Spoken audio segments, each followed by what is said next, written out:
Jesus loves the little children. All the children of the world, whether yellow, black, or white, they are precious in His sight. Jesus loves the little children of the world.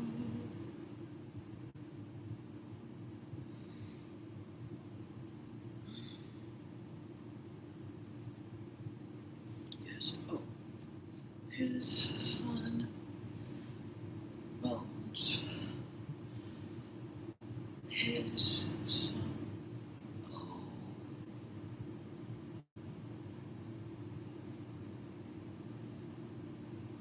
If Jesus died and was resurrected, that explains His spirit passing on. But does that explain? But where did His body go? They preserved mummies in Egypt. Sources say Walt Disney is somewhere being preserved on ice.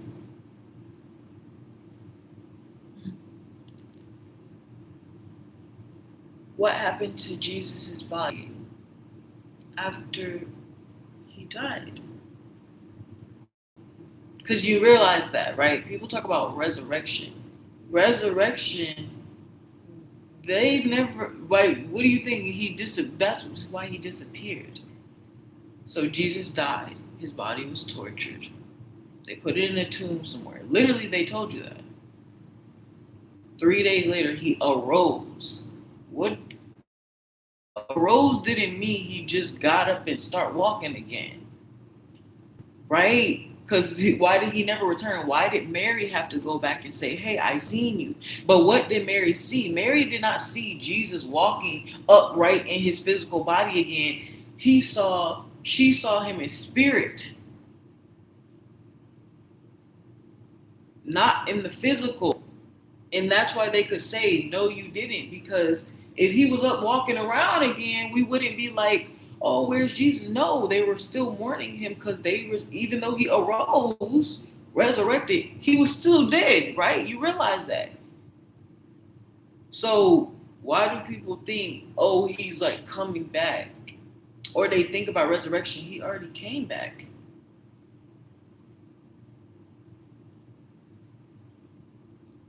But in the spirit, so literally the ghost that you're afraid of, yeah, that's Jesus. But anyway, the question nobody ever asked was what happened to Jesus' body afterwards? Where did His remains go? Because His physical body never got life again. So it was just in the tomb being preserved. Where's Jesus' body? We looking for all the other shit. They finding all the other shit. How? They preserved His body. And what, just the same way with the quote unquote dinosaurs and this, that, and that, what they had uh they got the dinosaurs, the fossil they claim they have and stuff. Yeah. So when you bury a body, the bones tend to stay sometimes. It depends on, usually, that's why we have dinosaurs, and a lot of times we see dinosaur remains, and they're usually dinosaurs usually started bigger so we can see more of them. But also imagine we could be living inside of something that was bigger than us, right? That so we can't see what we're inside of. Just like a bird can't see the parasite within itself. right? But it can see you as something big outside of it. You see the bird as something small, and you can dissect the bird to find the parasite. But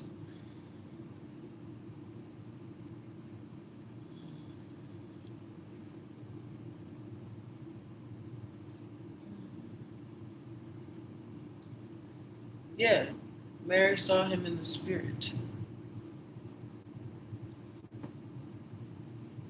So, dead and alive, existing as Schrodinger's cat,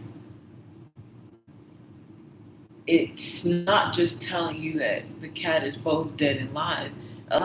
It's also telling you how they're simultaneously existing. The dead, like they think that the dead are in the sky. No, the dead are all around you.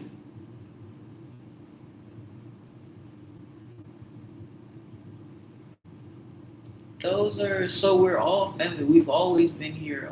Like all of us, we're all connected. So dead and alive all exist at the same time, side by side with one another.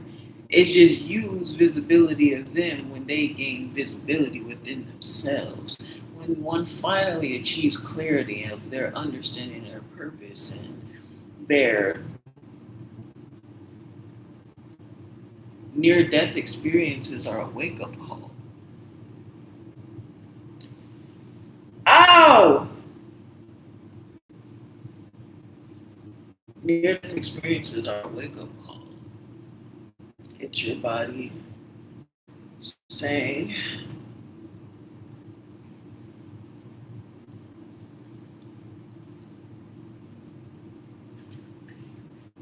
it's your jolt awake. So this life that we live, technically we're the dead, or we're the zombies. We don't see ourselves. We don't see our purpose. So it looks like hell around us. The ones who are dead are the ones who have gained clarity within themselves and finally realized their purpose. Finally realized. No, y'all say that life is not consensual. Yeah, you haven't been born yet. None of us have been born yet. We're waiting to be born.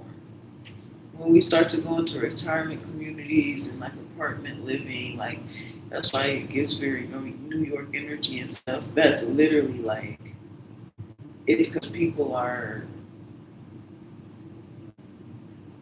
trying to kill themselves working. They're ready to die. Like when you come to New York, it's because you're ready to die. That's why everybody's so aggressive. And you're just trying to and it's like because you're getting to that point of like it's just you're tired and everybody's hurt you and everybody's betrayed you and you can't trust anybody and no matter what you do it's never enough and when you start getting to that point it's because it's trying to break you. You're trying to break yourself. You came here. You came to New York because you wanted to break yourself. Because you believed that it was going to build you up. You thought that you had to suffer to succeed.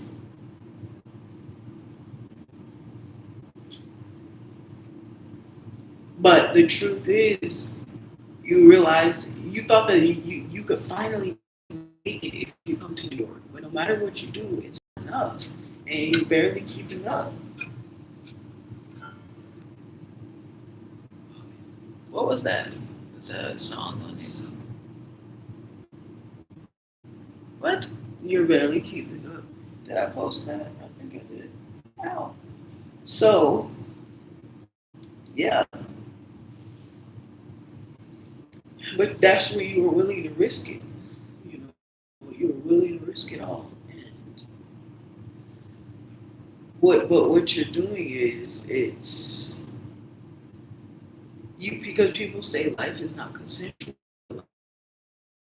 You and none of you have been born yet, When you came here to push yourself to the limit and prove to yourself on a last ditch effort that you can really make it. And when you finally realize that whatever you do, whenever you try too hard, it's not enough. And that's why in New York people pop. That's why you see so much individuality in New York. You know, when they pop, then they're like, it's because they finally realize trying to fit in is not doing it. I might as well just be myself. And that's when you pop each and every time. So it's a heat that builds. That's the electricity. It's people up at night wondering, how am I gonna make it? Like how? Like should I just give up? And wondering what's with your last, what you can do with your last, how to make it stretch. Was it worth it? Can I really make it? And then realizing, saying, I have to make it. I don't have a choice at this point. Like, you come here to put yourself in a position where you run out of options. Because people say they've tried everything. Have you tried not trying? Did you try not trying?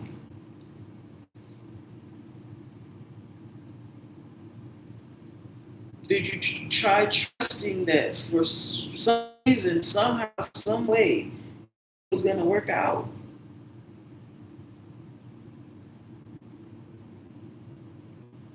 When you are suffocating, it doesn't help to take in more air. It helps to preserve what you do have.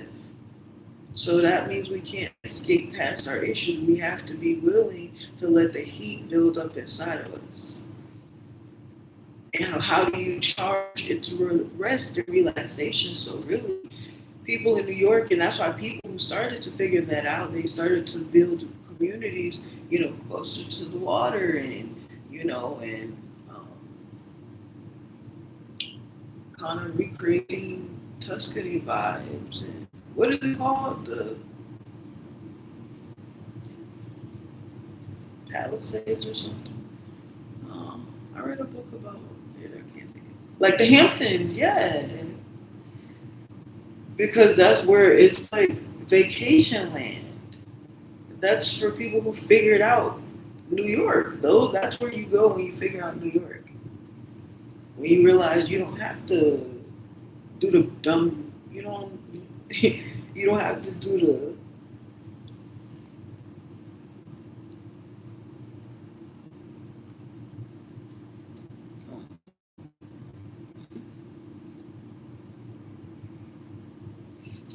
you don't have to do the hustle and bustle. But that's not required to succeed because you're trying too hard and you're getting nowhere. You're running in circles. That's when you finally realize, you know what?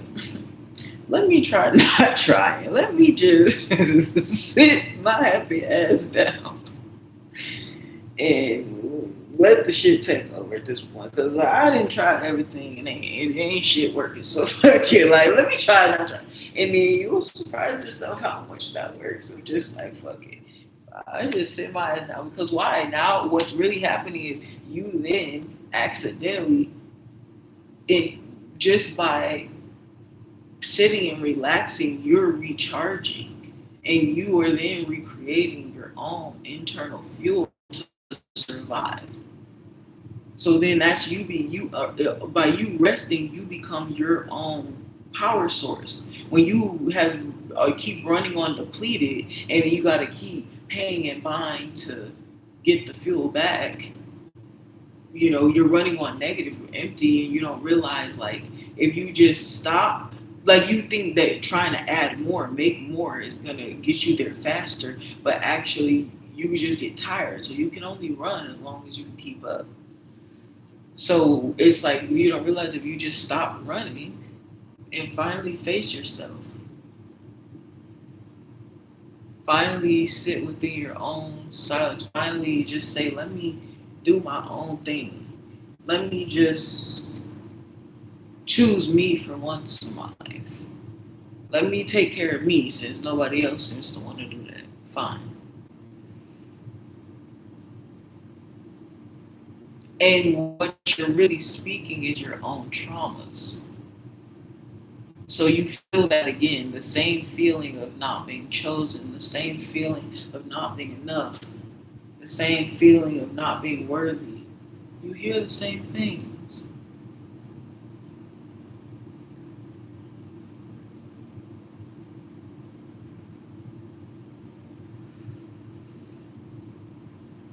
But the discomfort you feel in that remembrance is a sign that it is not true.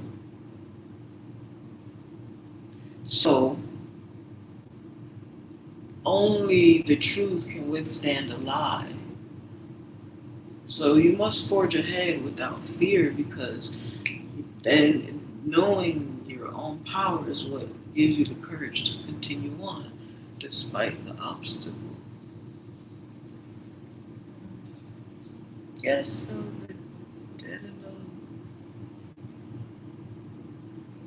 the dead are all around us.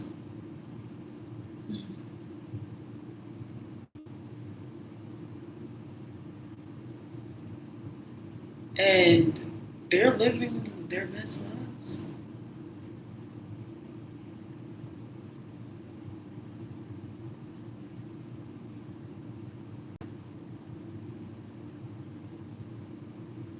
There's the stars, like you talk about the stars and the stars in the sky.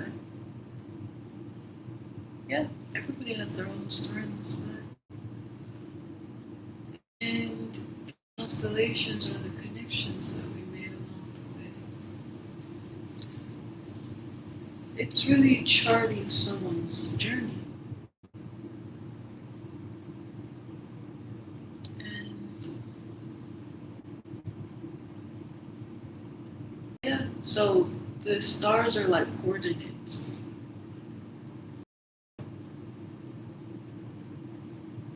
But they're more like hymns. They have like the little dot on their head. I forgot what it's called. So yeah, we all have our own. And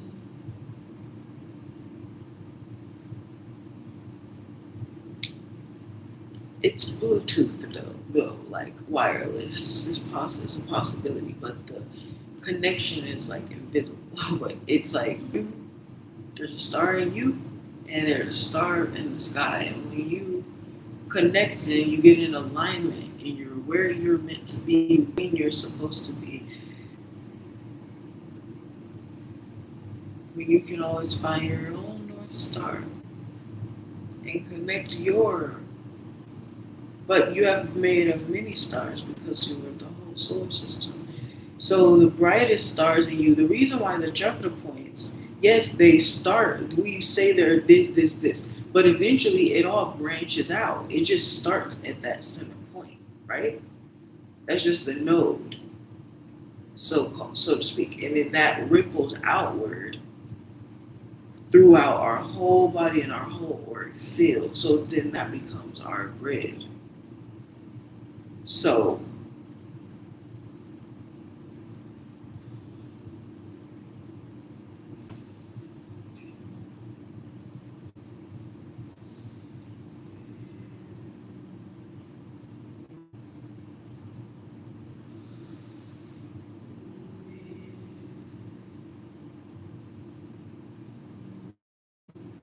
yeah, so that becomes our grid.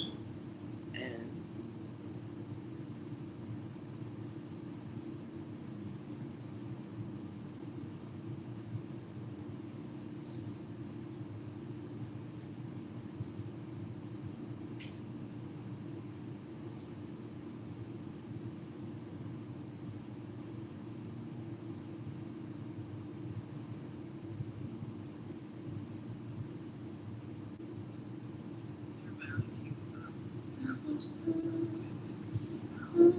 so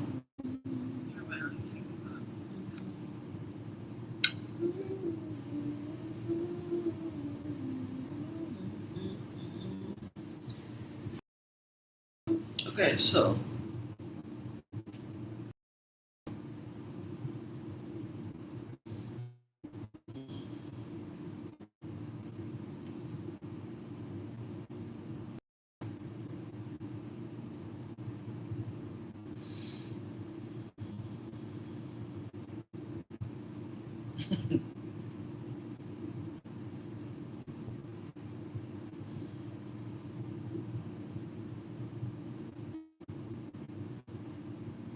So yeah, the different stars, they're different people's. It's like their Facebook page. So when you look at a star in the sky, that's because somebody's projecting a light that's so clear, and it literally just becomes a beam of light. That's what the alien thing is. So when you read the stars, you can read other people's stories. So the lights that we see, that's why you notice with the lights that we see, there's a star that goes with them, like a name. That's because that's who they are. Like the sun, like Ra, the son of God. Yeah, we know his name is story because look at him. He's so big. He's so close to me, so we literally feel him. You get him? Feel me, feel me, feel me. Oh, oh, go outside, guys. The sun. It's like, yeah, maybe that's why we know his name and stuff. So then it's like there's other stars that we have, and really planets are stars, so they have a name and a story and whatever. Like, so, but the solar system also exists in us, so everything that we see, we are like a projector, and it's our eyes projecting. So what we see in the stars, they're inside of us, our also our chakra system. So, you know, that's what's being projected outward. Like we create the projections in the sky from what we are emanating from inside of us. So the more clarity the sky has, the more stars there are, then that's how people can find you. People can recognize your star in the sky. And you can literally read stars. When you look at a star, if a star in the sky catches your eyes and you look at it, you're being like called to it. It's if you can visualize it, because that light is like literally a portal. So when you can look into it and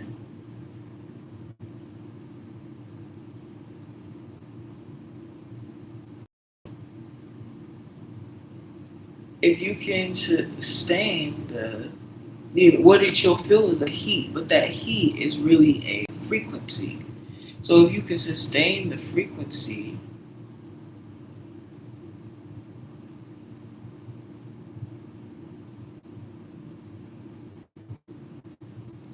it will show that you have sufficient capacity to actually be able to enter into the.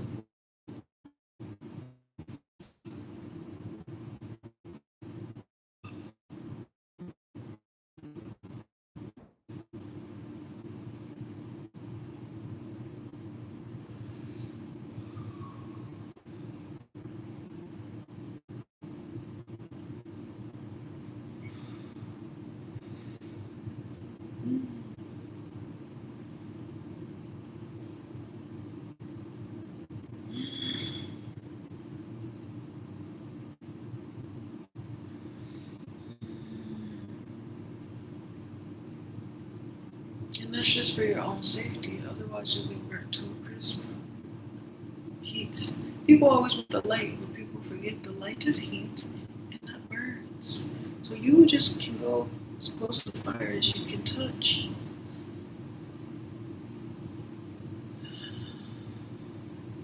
And if you can withstand the heat,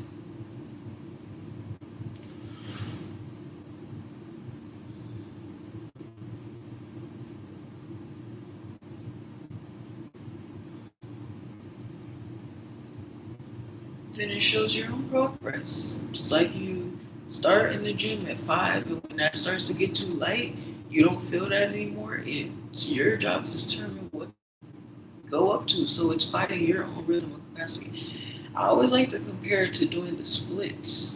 It's like when you do the splits, you're supposed to do it, and when you're stretching, you push it to the limit. what you can handle.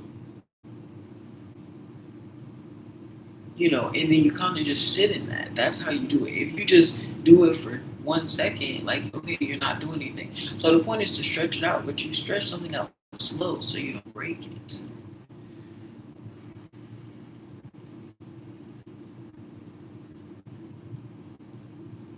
So you slowly lean into the aches and the pains and just sit there, just wait. And then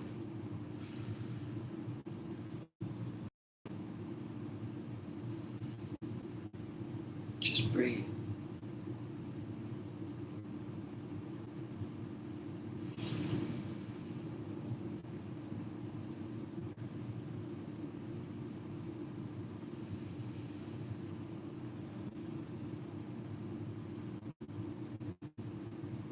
It feels like you're giving up and that it's getting worse.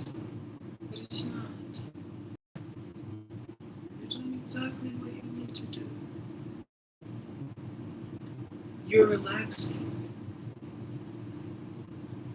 And you think that that's bad because you're used to working really, really hard. But you're no good to us. If you're broken, we need you alive. We need you healthy. So you were never signing up for death, so don't think that you're giving up on your decision to die. You were always looking for a reason to keep living.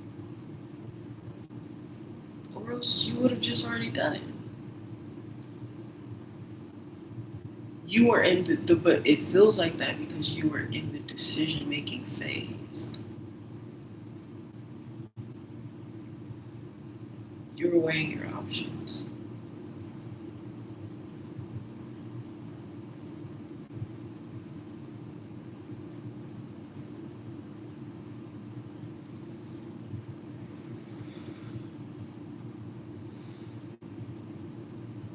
Yes. So what happened to Jesus' body?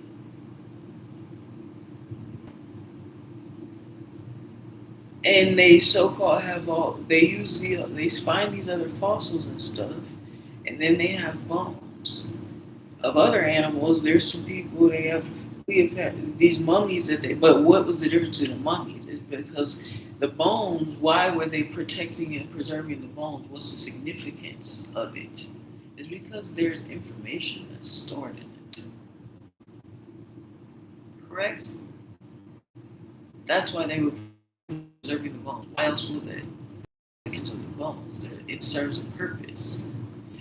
Because why? The truth is we're seeds and our bones are really that's why our bones are just minerals. Yeah, we're just a bunch of brittle bone bitches.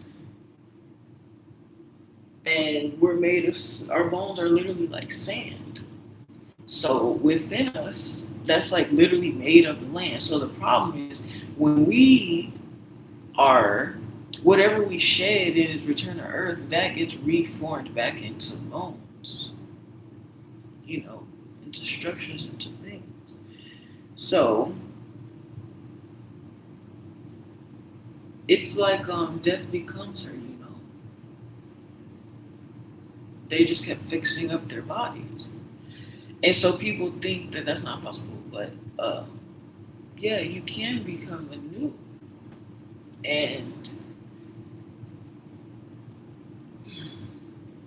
But it's just like when you get so many aches and pains, you're like tired and you're like, okay, I've like tried so many things and nothing seems to be working. And maybe sometimes and then the things we're always trying to find a solution to it. Sometimes there's not a solution. But it's because we think that that's bad. We think the pause is bad. Like, you think you stopping is equal.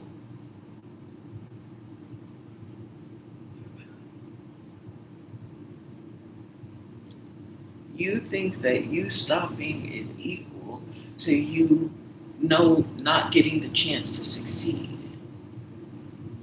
But what if giving up was going to increase your chances of succeeding, then you might want to give it a try. And you say it's dumb to try, maybe it is, but you keep trying and it's not getting you where you want it to get you. So maybe try not trying. Because you're frustrated. Because why do we get frustrated with that? Is because when we put in so much effort into something and then nobody gives a crap, yeah, that's annoying.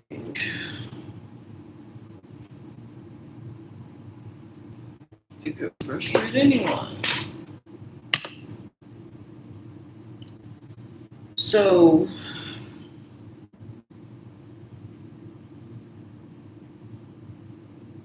yeah, so bones. The thing is, they preserve certain bones because people were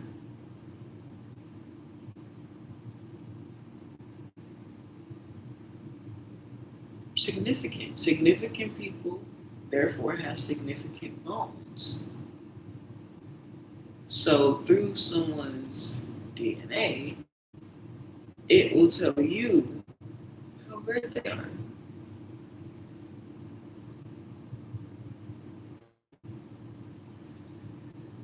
And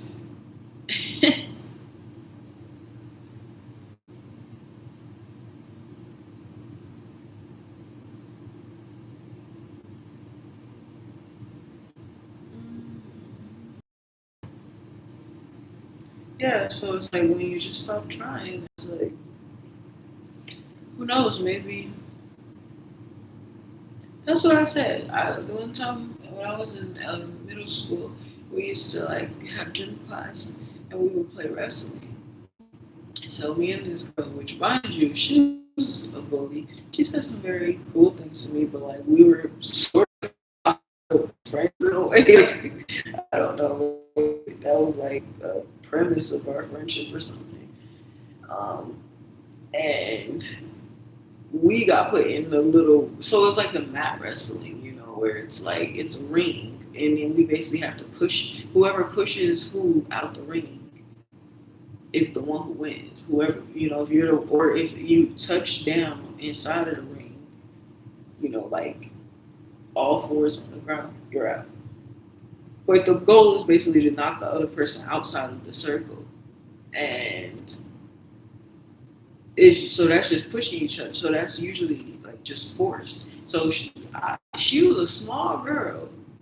I would say I was kind of big body. Like I was, girl. I developed early, so um, she was a smaller girl, than me, and you would think, like, first of all, why are we kind of putting us up against each other? Whatever. I mean, I don't know how huge I was, but like, I don't. I think I was maybe. I don't know. I would feel like I was a little bigger than her because I had. Yes, I was wearing full bras. Like at that time, like I was wearing full push-up bras in middle school. Okay, maybe that's exaggerated. I was wearing bras by middle school. Like I was already getting made fun of for having a fat ass in middle school. Yes, when I was in elementary school, these boys told me, "You looking good in them jeans. You look even better with me in between." I was in elementary school, third grade. And so yeah, I had already developed early, so that was third grade. So by middle school, yeah, I had continued to develop. And yeah, it's like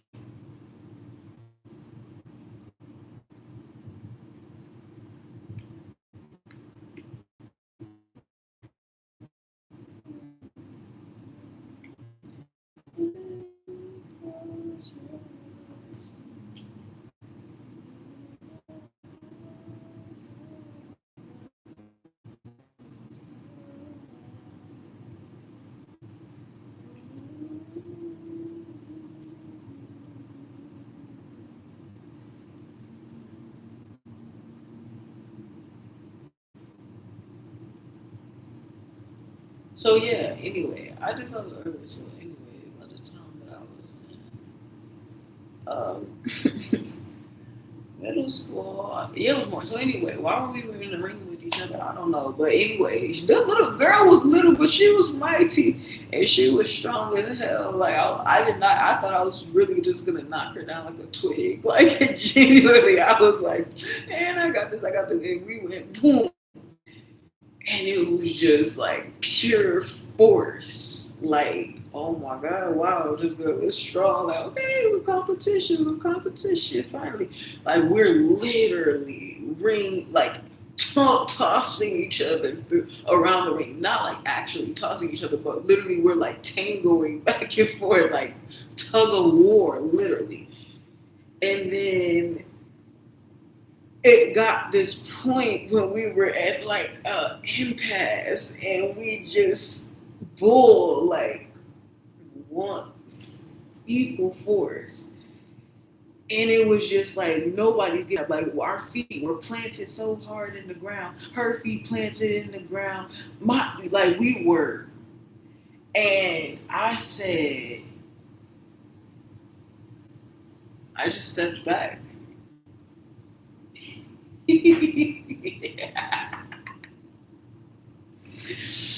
I just stepped back and she dropped to the floor. And I won. Yeah. Yeah. So that's what I'm saying about, yeah, sometimes the best thing you can do is just give up and let things fall where they lie. That's all you can do. You know.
Oh, I think I should.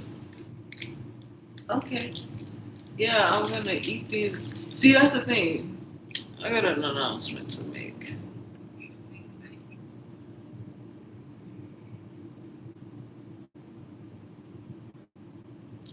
People honor their ancestors by placing food on podiums and by offering it to them. Um,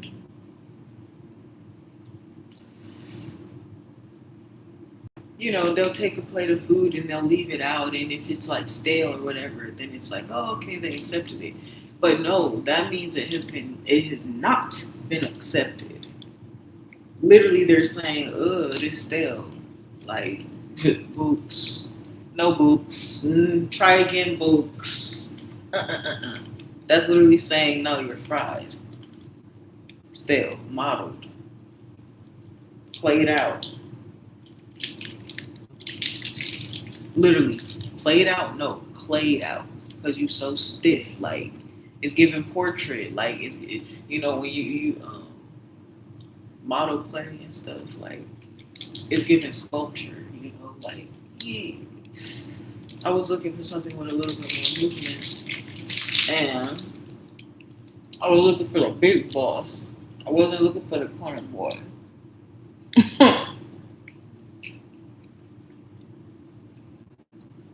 If I'm gonna be a queen pin, I'm gonna do it right.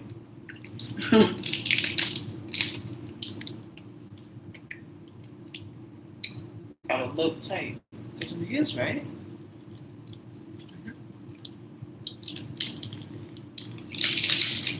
This is one for the books. You'll stay around long enough. I'll give you some books that you can then. If you stay around. Oh. So this is like,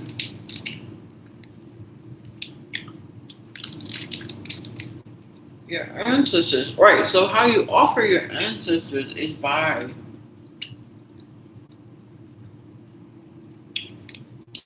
you eating the food. That's the offering. So they live inside of you, inside of your cells, and it could be reflected out. So the energy around you, you know. So when you eat, just imagine your loved ones that you're eating for them. So when you enjoy the food, you appreciate the food, you love the food. That's the offering you're sending to the ancestors, and if they accept it, you grow closer connection and a bond where then your eyesight, or then what's happening, then your body, you're giving the offering so you can get something back. So they're the ones in charge of the unseen realm of energy disbursement, basically. So they are satisfied with what you're doing. But no, you're giving the offering. Well, no one has to give anybody anything. You don't have to. If someone gives you an offering, then it's a courteous thing. Usually, depending on circumstance, so return favor. So when they're very appreciative of your offer, they want to just give you something really nice, what you want. So it's not like a punishment, like, oh, you have to do it. No, it's like, give them return. So what they do is,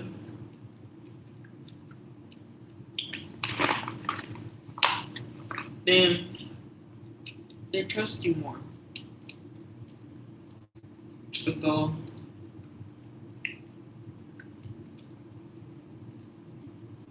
forward. So, oh, yeah, you're gonna take care of them.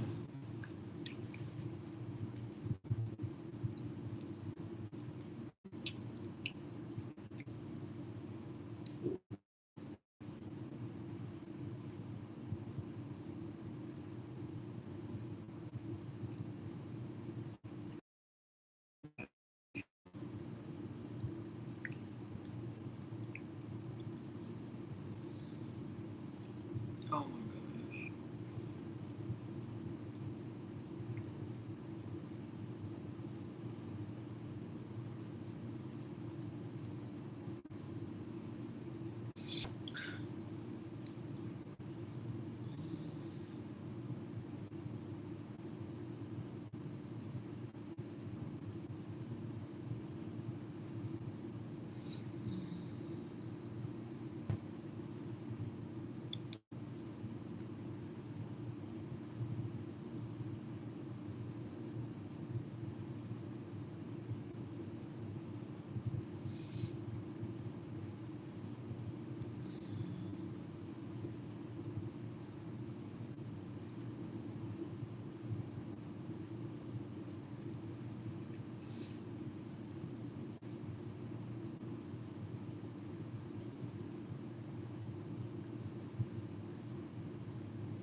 your ancestors. So when you eat food, it's like an offering to your ancestors. But that's what they're giving.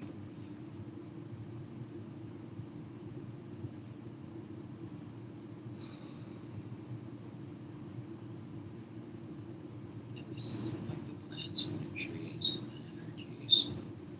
Everything is implanted with energy. So the thing is, when we stop rejecting, when we start rejecting the food, we're rejecting our ancestors. We're rejecting our offering. So notice how, as our diets have been less and less satisfied, things have gotten worse. The less sad we're, so that's the thing. It's like it's fine. It's okay that we want to have bigger appetites and we want to do pizza, Caesar salads, and mukbangs and seafood boils and Domino's and Wendy's and McDonald's in one night. Like it's okay if you have the appetite. If you want to do the world's longest Philly cheesesteak, okay. But what is it saying that you need to do that? And just think of the gluttony of we keep doing it, and it's like it's never enough. We want more and more and more and more and more.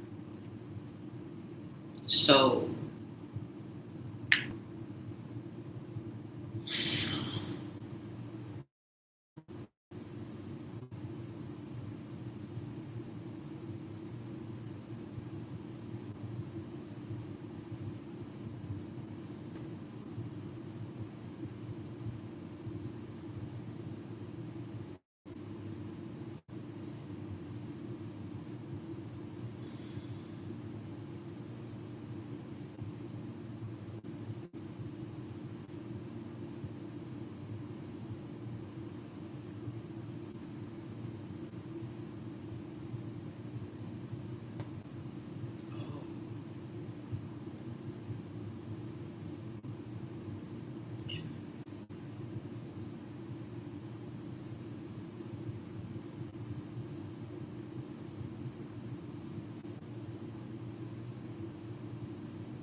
stop.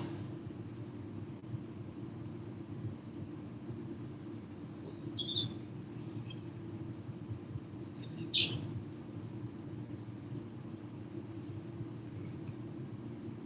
Oh, blood. Energy.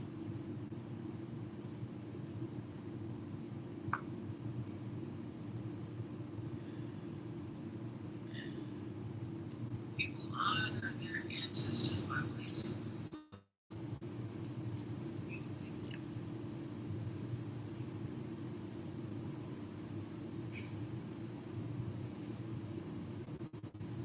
So energy.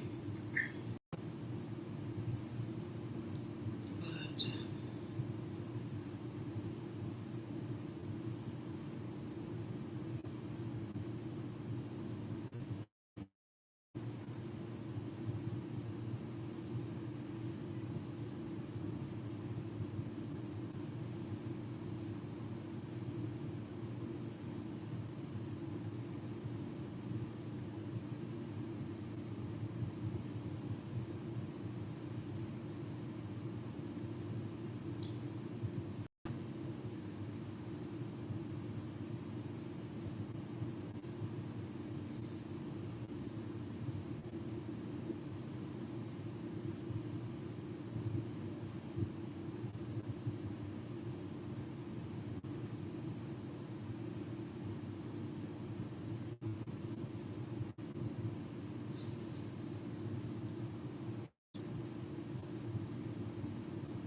rest, and it's like live.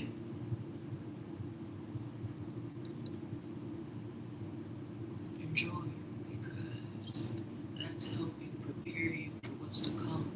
See, we think that life is like, why do these like things happen? Like we think, oh, when things start getting worse, we think it's the devil.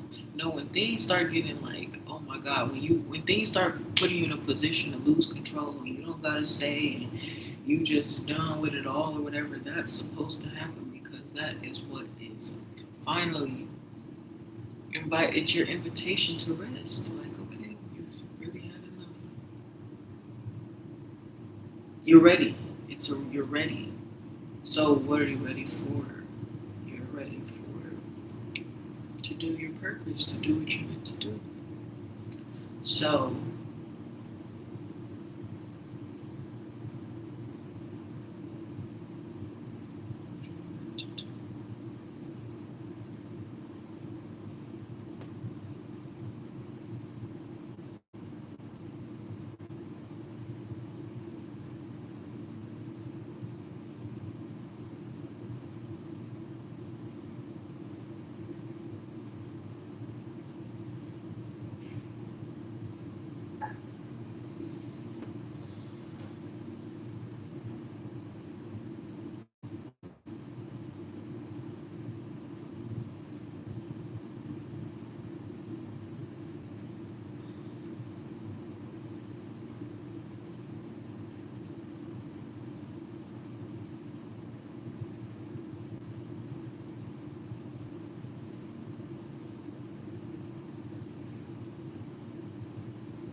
it's a dream you're giving yourself to help you to wake you up.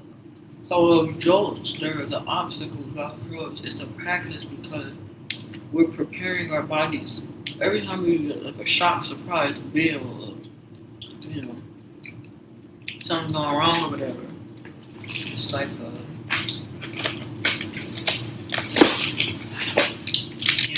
it's like a heart attack, mini heart attack or whatever. It's like a rush. So you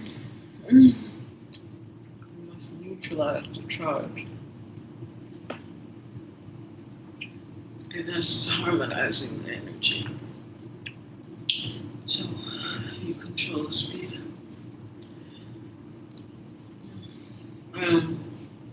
You can go at your pace, so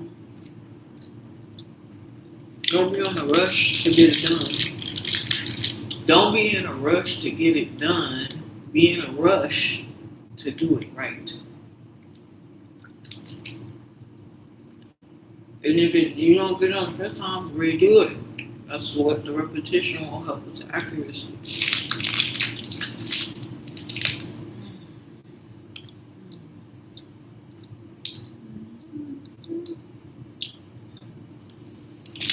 So yeah, when we eat,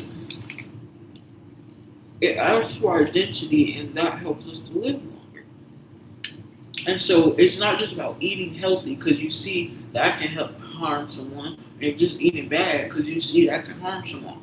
It's not about eating about, it's about eating what you will help tune your body. You're about food where it doesn't just disappear. Your food is going down your track, right? It's going entering into your like what is it called your throat. So those vocal cords and stuff in your body, that is the harmonization. I'm tripping. Did y'all just see that? So that is the harmonization. So when that's in alignment, and you can feel what happens is, but that's your throat chakra, right? So that's connected to your whole nervous system and all over your body, right? So the food doesn't just go down one path; it goes down all the paths of your body. But it will feel in its movement like you can feel it. You can feel the path that the food travels down your body if you really focus in, and you can navigate it down. You help harm it down. But what are you doing behind it? When you have breaths, especially, it can help. Or when you sustain, but you're controlling the food, you're dancing it down. It's like right now your pipes are not straight, but in the getting it straight, you have to mold it first. So it's the rocks are kind of like hot rocks, right? That are going down and they're creating. It's heating up the, you know, cords, the pipes of your body. So then that's going to help to mold it a construct it so that when you follow behind it with liquids, or you help use water and liquid, like when you plunge something, it's a suction thing. So you're literally controlling the food going down your body because now you feel it in your chest as like a vibration, which is really like a heat. So you can control the food and you literally can move it into in the food. The reason why the importance of the food and the textures is really because it's scrubbing your body from the inside out. Spicy foods, it's scrubbing your body from the inside out. So that's what the significance is, that spark, that boom. You know, but you're only supposed to do what you can handle. Or obviously you're hurting yourself when the point is to help yourself. So you're just scrubbing what's necessary when you're doing a split. Sometimes the area it may when you go to scrub, you know, a spot, sometimes you need to lubricate it and scrub it, and sometimes you have to let the chemicals sit on the spots, you know, so really give it time to settle in.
Oh yeah, this is the thing I said earlier.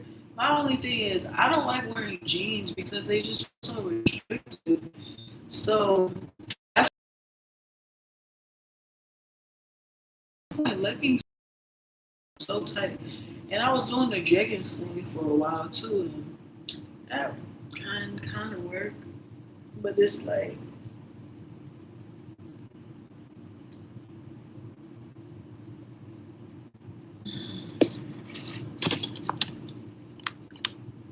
so.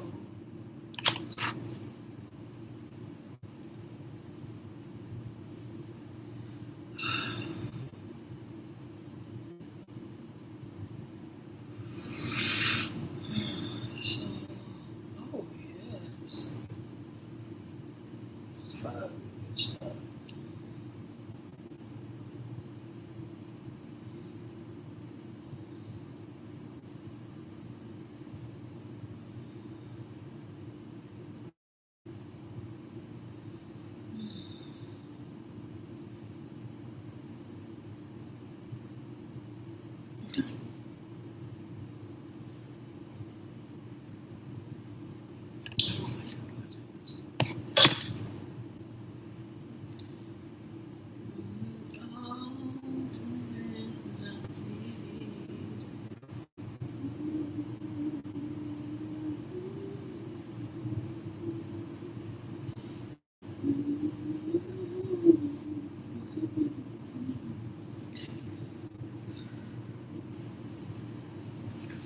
So,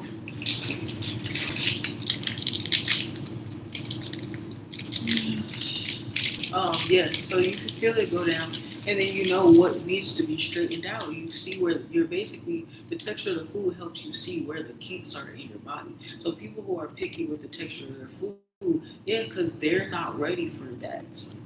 They're not ready for that much change. They're not that, they like it's like you're just to try to give somebody a texture of a food that they're not ready for, and that's why you have to determine what and that's it's we determine that for our child, but it's the child that is determining it for us. Because if they can't handle it, then they just can't handle it. So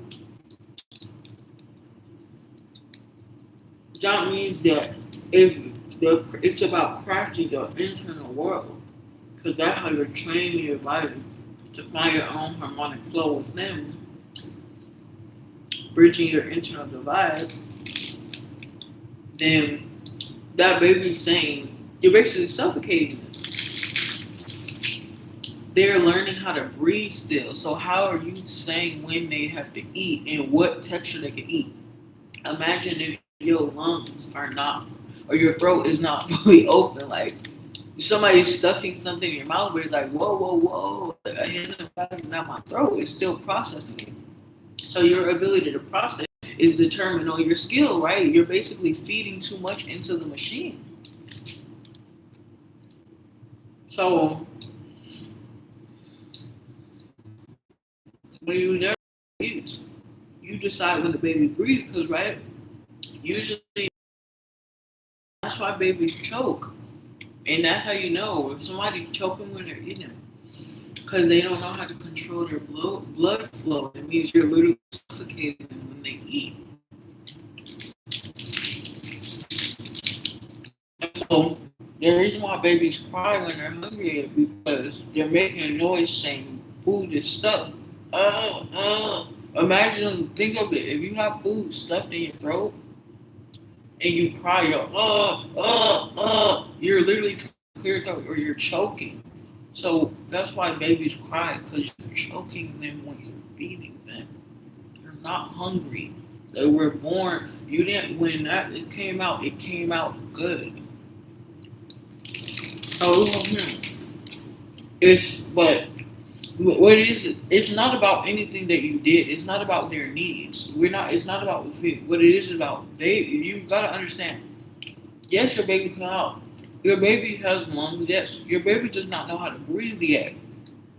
The baby might be hungry. Yes, but the same way people lose mobility. Sometimes if somebody doesn't have the mobility to feed themselves, right? Or there's like trembling or it's like hard to swallow or something, right? You have to think about that person, and it's not that they necessarily aren't hungry. Like sometimes when you're sick and then you are hungry, but you're like, oh, I can't eat, like I'm nauseous or whatever. So you're hungry, but you can't eat. So it can be the same thing for someone else. Like your baby could be hungry, but they don't know how to hold a spoon, right? They don't know how to, but they also don't know how to swallow, and they're still learning how to breathe. So they're gasping for air. That's why the noises come out. What you have to do is help harmonize the beating is supposed to slow, so that's the reason why it's dangerous when you come out as a baby and you're all overstimulated with lights and screaming and this. You're already overwhelming the system. So that's like blowing out speakers. Think of the ears. Those are new. Like Courtney hears a here's a big ear, so he can hear little things. But to a little thing, when he's just talking normally, Horton, that big elephant, when he's just talking normally, it's like it's intense. It's intense for those whose ears have not developed yet. So you're literally blowing out their eardrums.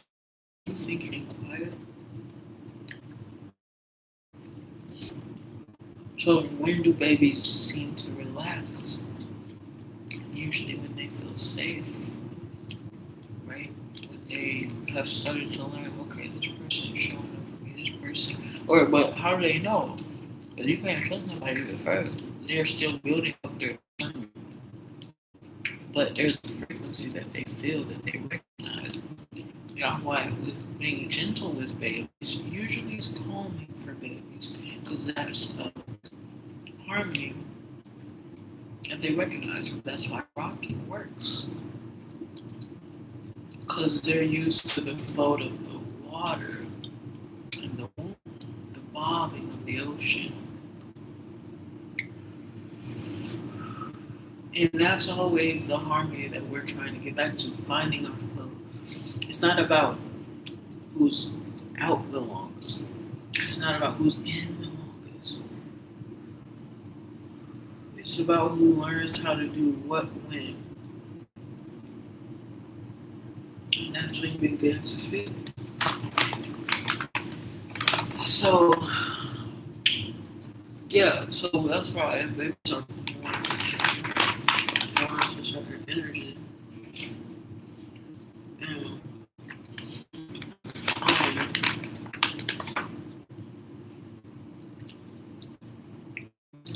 but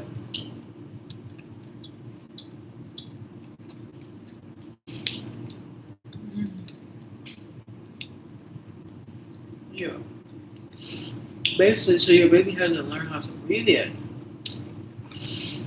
So they're trying to still catch their air. And that's why babies born in the water, I don't know what they say about babies born inside the water. But I will feel like being born in the water is more peaceful than being born just out in the right. I feel like in the hospital room, that would be pretty noisy.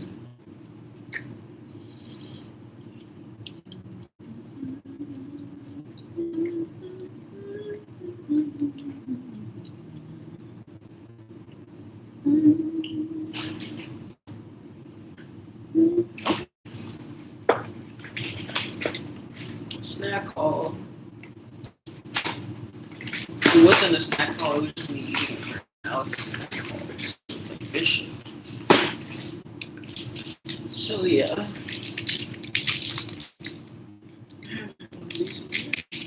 So yeah, these you eat is for as an offering because it's like your ancestors can see you, so it's like you can if they can't do it, at least they can see you do it. They'll also see you do it if it's good, if it's leading you towards your purpose, then that's good.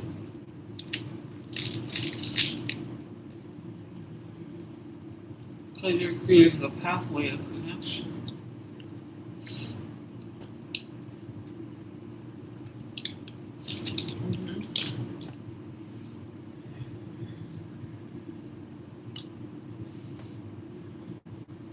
What context? You know what? That would be good. Warmed up a little bit. It's like an apple pie.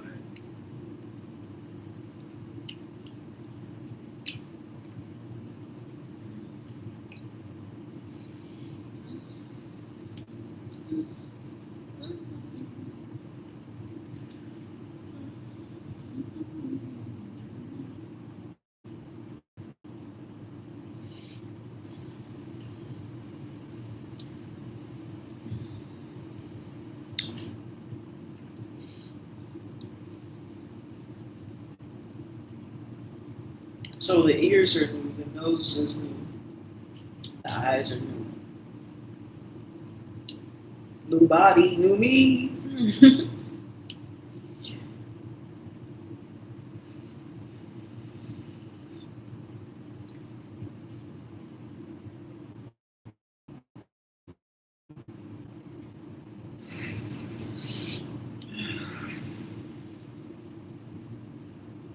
If it's the ocean that calms you, why is the ocean so calming? You know why the calming, for me, I love to be in the water, like underwater and stuff. And why I find it calming is because it's so quiet. But you can hear just yourself breathing.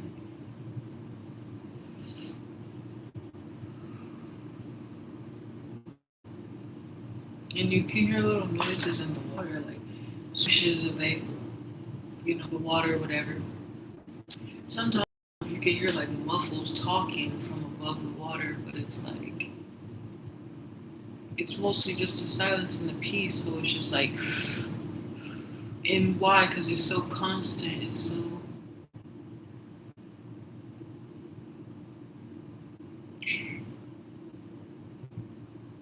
so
it is doing something bad for you, but you to finally get it.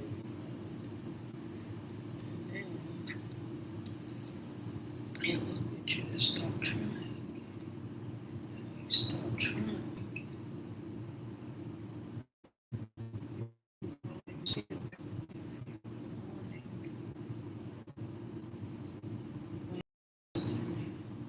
Trust in me in all you do. Have the faith I have in you.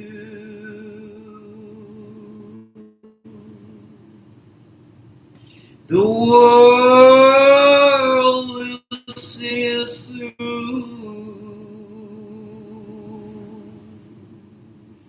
If only you trust in me.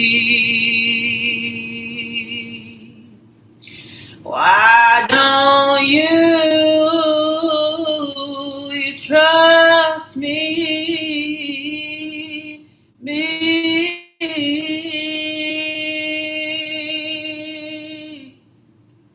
Things go wrong. Cling to me, Daddy.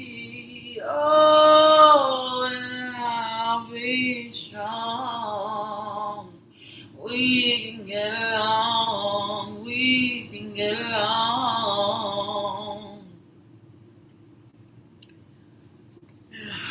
Oh. Yes, so stop trying.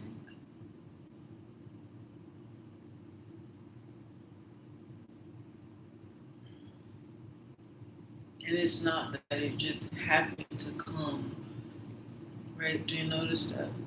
It's not that it just happened to come just because you stopped.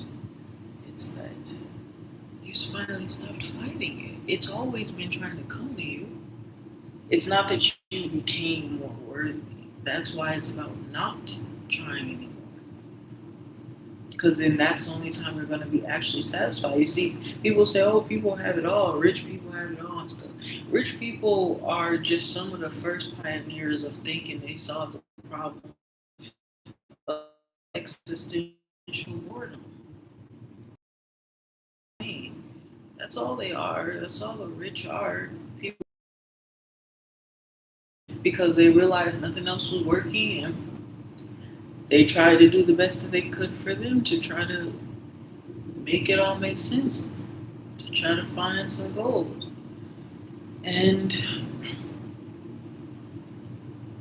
many hit dead ends.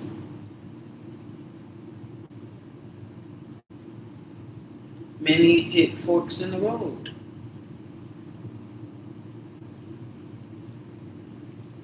Some got lost.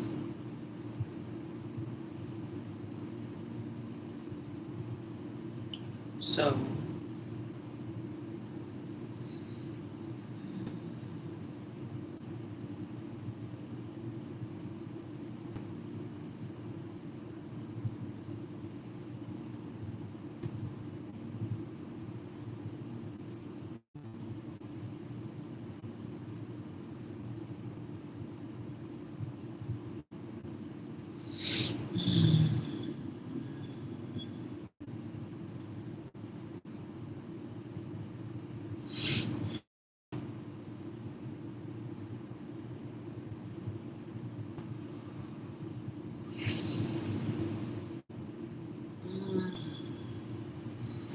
mm-hmm.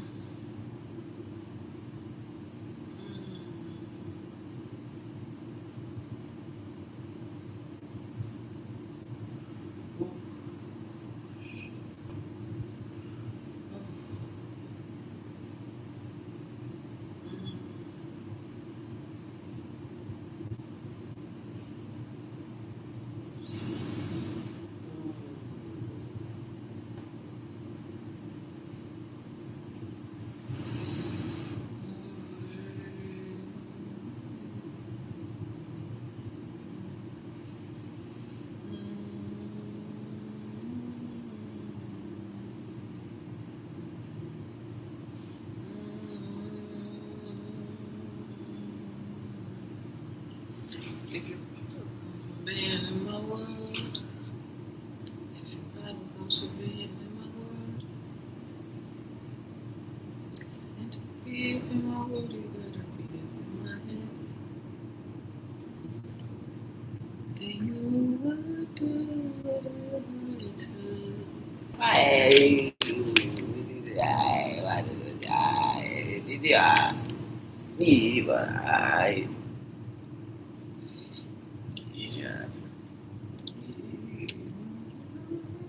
Hey, problema. Ay, no problem. Ay, no. Ooh, twist. Uh, do you have a problema?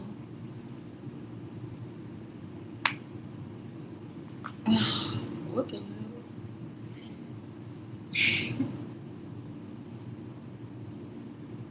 Mm.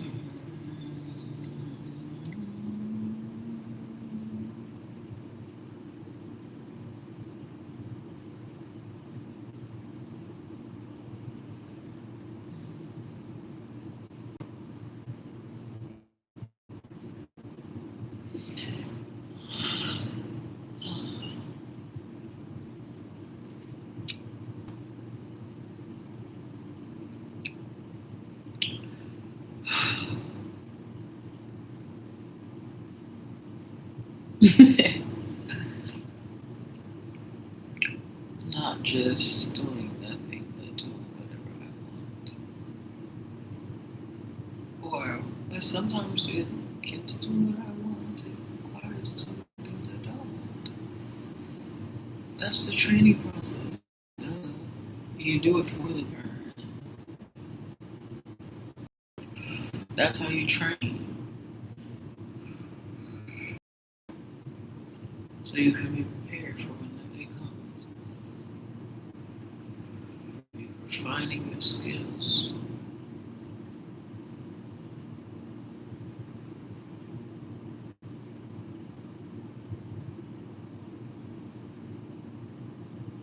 Ooh.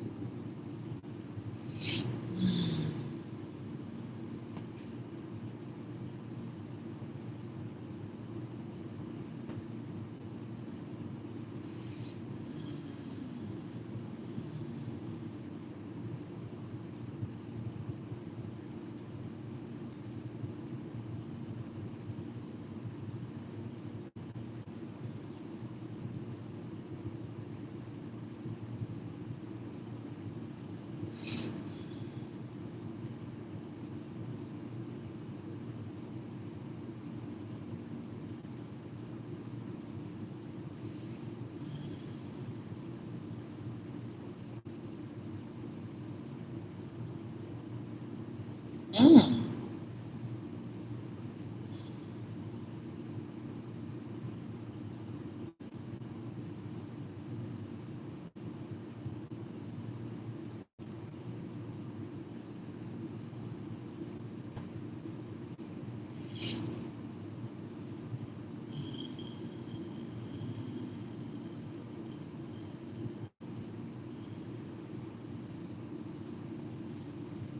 Mm. Ooh. Oh boy.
Running away from yourself.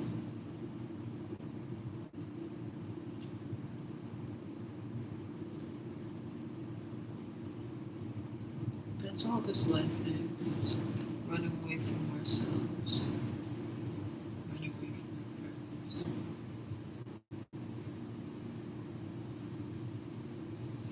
Running away from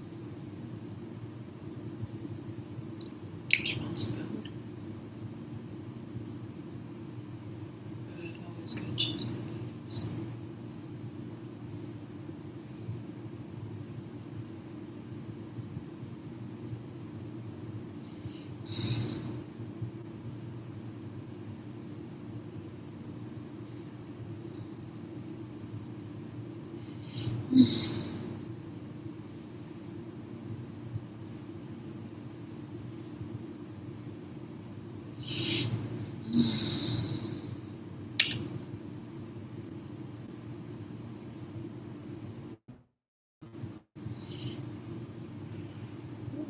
There it goes. Why?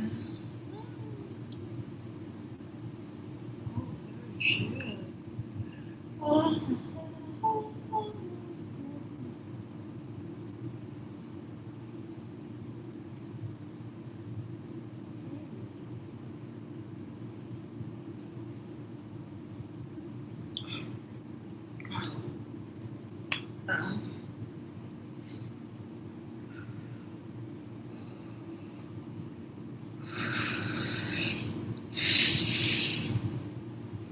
You're expanding your capacity for you have to expand your lung capacity.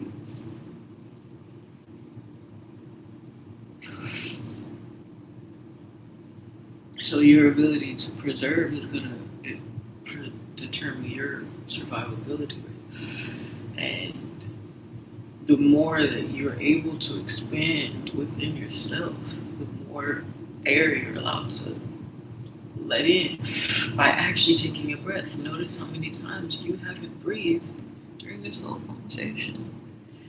So,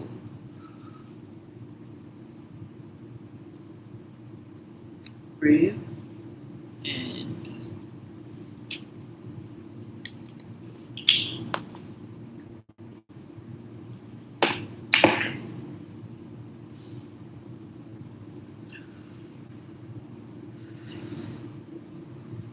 that's how you train your breathing. You're learning how to finally catch your breath.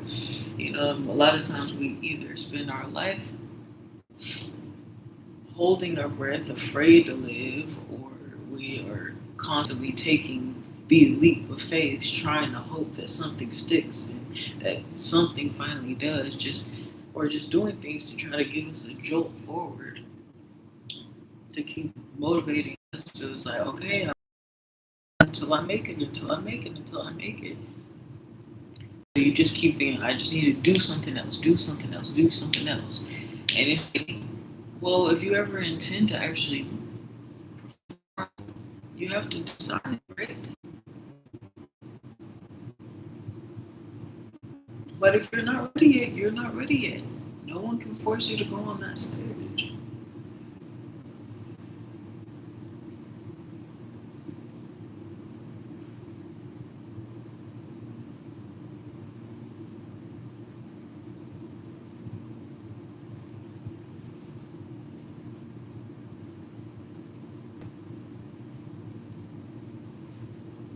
Oh.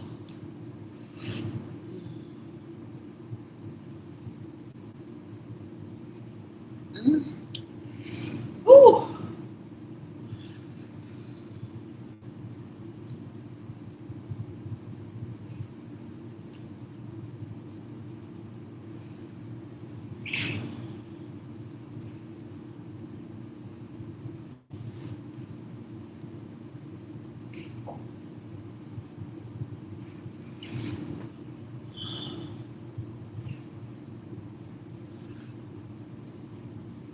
Oh. Ooh.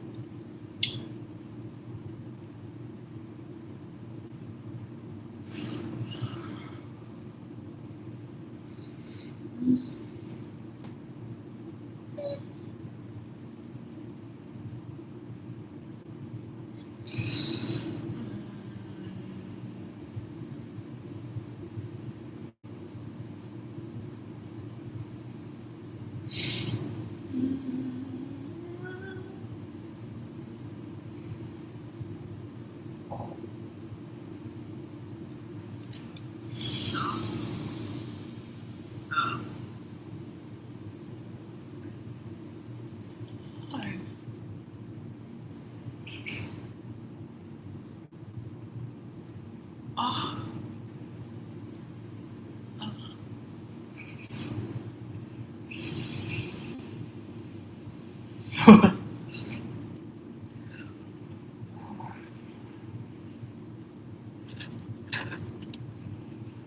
Where did you go?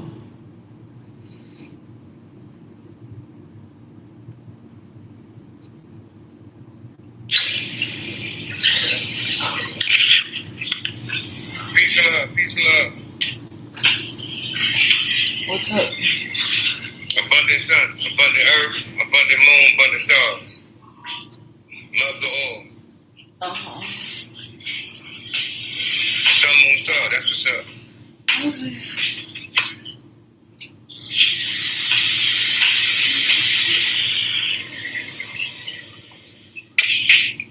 I got me a freezer. I went to the store, to the health store today. I let them know about my vegan ice cream, my Seymour's vegan ice cream. And now they gave me a space. They gave me a freezer I could use Yeah, that's good. to put my ice cream inside their freezer, inside the health store. Yay. So now all I gotta do now is get my containers for the ice cream. Yeah. Now I got that deal broken, and I get my kind of logo I'm gonna put on. You know what you should make? You know?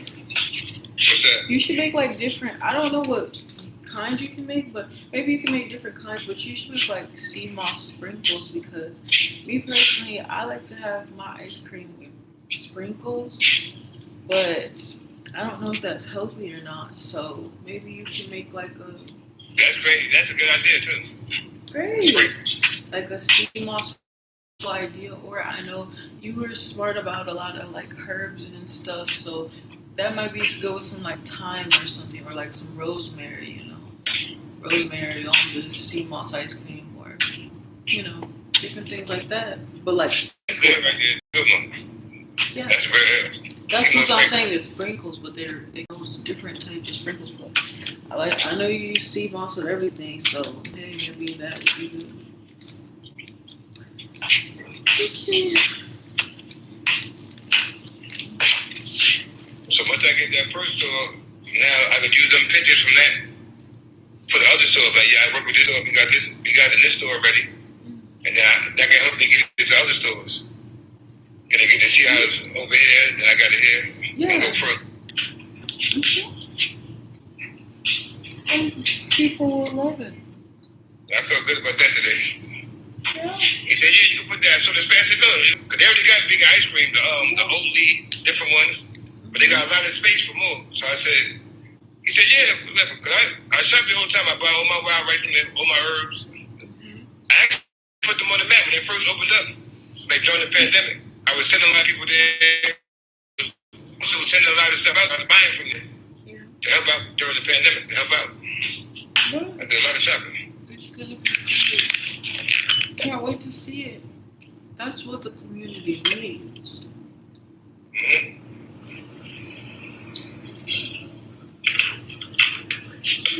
Oh my god, I forgot my words. Oh my god, bro. Yeah, one of the things that hold me up with it, my blender had broke the pitcher part broke. I was doing my DC blender, and whenever it was hitting so hard on the inside that it cracked. It broke. It cracked the what's name. So I had to get a new pitcher. But I had been doing that. But I said if I could find a way to take that flavor out the Seymour, that smell that flavor. And once I figured that out, I know I could do other stuff with it, like the ice cream and more stuff. And that was a wrap. You can't see me, can you? I can't see you right now. Are you lying? I can't see you. I see like white. Like white. It's all white. Lying. Look all white. Huh? I can see you now. I can see you now.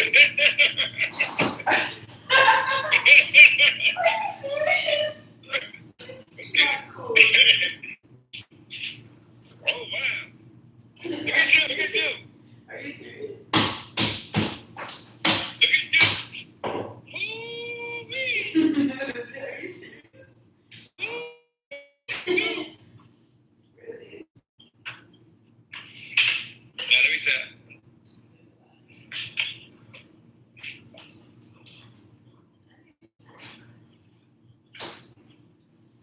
Ooh-wee.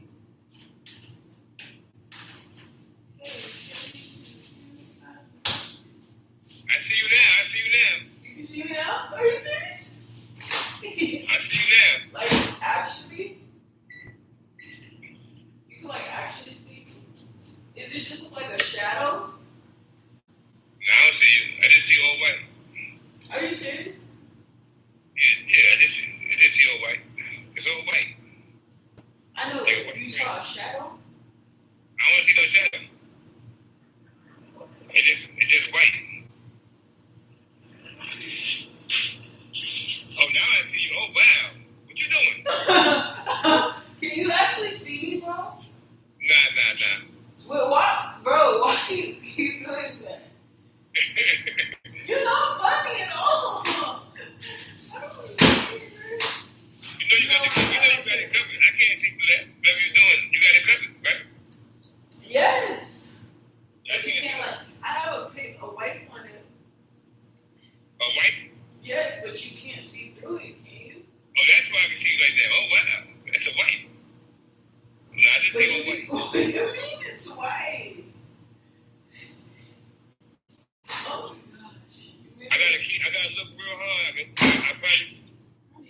That's you?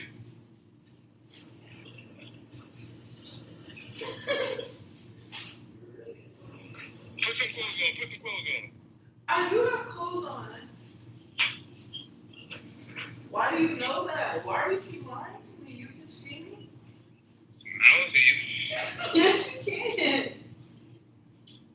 I don't see you.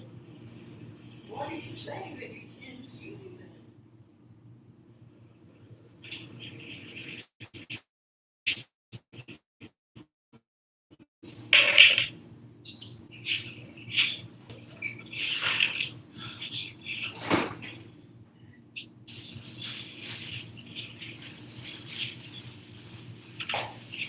Doodle.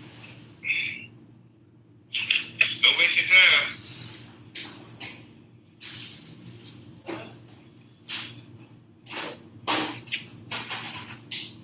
Don't give me a lot of followers today either.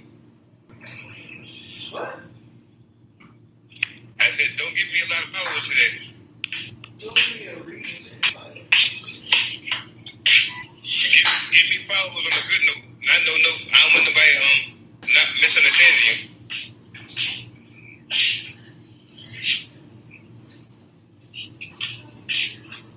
You heard? What? I said, I don't want nobody misunderstanding you. So, but I say something to you that you respond accuracy to what I'm saying, because the people in the comments that be following be hearing my exact question, be saying, well, why she ain't saying that? Why she ain't responding? Wait, what happened? Right? You know you be watching a panel? Yeah. And say sometimes you see people talking and the person might ask the other person a question, and then you watching, you want to hear the answer, right? So sometimes you be watching, you waiting for that person to answer too. So, but if the person don't answer the question, what the person asks right here, and you in the comments like, hold on, let answer, because you want the answer. So if I'm saying, if I'm communicating with somebody on the panel and they don't understand and they don't catch the question, or they don't respond to my question that I'm asking them, and they say, and the person, the people in the comments that's here ask the question too, and they want to answer my question too. So they wait. So when the person I'm talking to don't answer the question, they think whatever they doing answer the question, they wait and say all that stuff. But it's still me and the other person, all the people in the comments that are waiting for the same. Because they heard exactly what I said. So they waiting for the answer too. So but why is the person not responding though? No, I'm just saying this happens sometimes. Because people you say something and they think you said this, or they misinterpret what you said, and they think because they misinterpreted and they want to stick to it. Other people is hearing it in the comments. So they come, when I get off these live, they come in my thing and they talking to me. They're like, yo, this person's bugged out. You said it like this. And they hear what's going on. They're in the comments. They listening. So a person up here, the host, thinking whatever they saying is fly, but the people that are listening heard the thing. Like you're saying they can hear your response. Everything I'm saying they can hear. Yeah, they can hear what I'm saying. They can hear what I ask the person, and they can hear that the person not responding to my exact question. So when they go off like that, and I be trying to stop them before they go too far, they don't know that people are coming listening. So when I get the live in, they be in my comments and follow a lot of my followers come. And they're like, yeah, she didn't understand, or he didn't. You said it to him like this, and she didn't catch what you said, because they want to know too. So when you don't answer it straight up, they like, and they start getting on the person. That's why I said, I don't want them kind of followers when somebody's misunderstanding the person I'm talking to, because the person they think they get no. What is the problem? What's the solution? Oh, the solution is what I just did. The person aware, and they want to keep going that way. That's on them. But my part is making them aware that people are listening and they coming to me saying X, Y, Z. They hear stuff. What would have been the proper response? What would have been the proper response? Oh, would you be more clear or precise with your question? Like, say you didn't understand. For anybody. So what was one of the questions that weren't answered right? No, I'm just saying in general that happens. I know, but give me an example of, because you were saying it literally is a response to something. Oh, we had that. I remember, but the other day we had a question that wasn't answered. But it happens. It ain't just that. It happened more than once. That's fine. So you should have multiple examples. If it's that frequent, huh? That's why I gave you the general situation myself. Yeah, but I need something. I'm telling you that I need something more specific to understand. Oh, I don't really remember all that in details like that. I got too much other stuff going on. But I just remember that, and a lot of my followers come from that because somebody misunderstanding what I'm saying. But the people in the comments, they looking up what I'm saying. They going to Google search, whatever they be doing, and they want to make sure what I'm saying is lining up because they might think yeah, but that would help to know. Okay, so you're saying that there was a question that was not fully answered. So then, no, the question wasn't. Yeah, it wasn't answered. Yes, they didn't answer clear enough because then people they thought they answered. They answered it thinking they answered it. But really, the audience. No, the night you answered the question, but after we got around to that point, that same night we went through that, you got around the answer. But your first take on it was to answer the question. The second time I said, see, that's the answer I need right there. But the first take. Okay, so you're saying eventually I answered the question, but I didn't. Yeah. I didn't answer it fast enough. So how do you want me to answer it fast? Your first response was to something I didn't ask you. Your first response, I didn't ask you that. You started saying, whatever the B word is that, the B word is that. But that wasn't what I asked you at that time. And then you responded to what I did ask you about the person. It was something about the change. What it was? Oh, I asked you, what was it about the person that didn't change, or that he didn't want to change? It was something like that. I said nothing wrong. You asked me the question, what did you do to try to get him to change, correct? No, I was asking you, what was it about him that you were trying to change about that he didn't change? Exactly. And my response was, I never tried to get him to change. And then you're saying that's not a sufficient answer, but it is. That isn't sufficient. But your first response. That was my first and only response. What else did I say? That ended up like that. That ended up being your response. What was my first response? What was my first response? It was something else. It went to the left. And then I said, no, my first response, that's not true. You said, you asked me, what did you do to try to change him? And I said, I didn't do anything to try to change him. And then I explained more about not trying to do anything. I said, I recognize that he and I were not a match. I recognize that we were going to have different paths, that who he is and how he is, I knew it wasn't a match for my life. So that when I recognize that would be a barrier for us being together, I didn't try to change him. I didn't try to say, okay, well, maybe let me try to adjust or let me talk. I didn't even talk about it with him. I never tried to say like, hey, so this is what I want, and we can only be together if you do this same thing or whatever. We never even had that conversation. I just said, okay, this is him, this is me, not a match, move along. And it was no beef. I literally told him there was no beef. So I didn't say there was no anger or nothing when I said that. Yeah, you ended up saying that. That is the first thing that I said. And then my first and only response is I did not have. No. I'm telling you about your comment. When you explained it, when you were talking about him, before it got to that point, you were talking about the situation. And you got to remember, that's what I'm trying to tell you. The people in the comments listening to. So you saying that, boom, he wasn't. And you said, you got to a point where you said, he wasn't willing to change. You said that part, but you went further on and saying other stuff. Yes, okay, so that part. I know what you're talking about. No. Hold on. And when you said that part right there, that's the part I was waiting to ask you when you finished everything you said that day. So you said everything you had to say. So I'm like, all right, what was it that he wasn't willing to change? That's what I got to ask you. After you finished the action. Yes, and then you laid there, the lady right there, you're not answering the question. Is she saying stuff, whatever? Then you went to that the B word and all that kind of stuff. It went through all that stuff. Okay, you just said. Then hold on. Then you answered it plainly. Then you gave the answer after all that other stuff. Now, I told you I'm talking to you for dialogue because anybody asked you that question, it was people in the comments waiting for the answer too.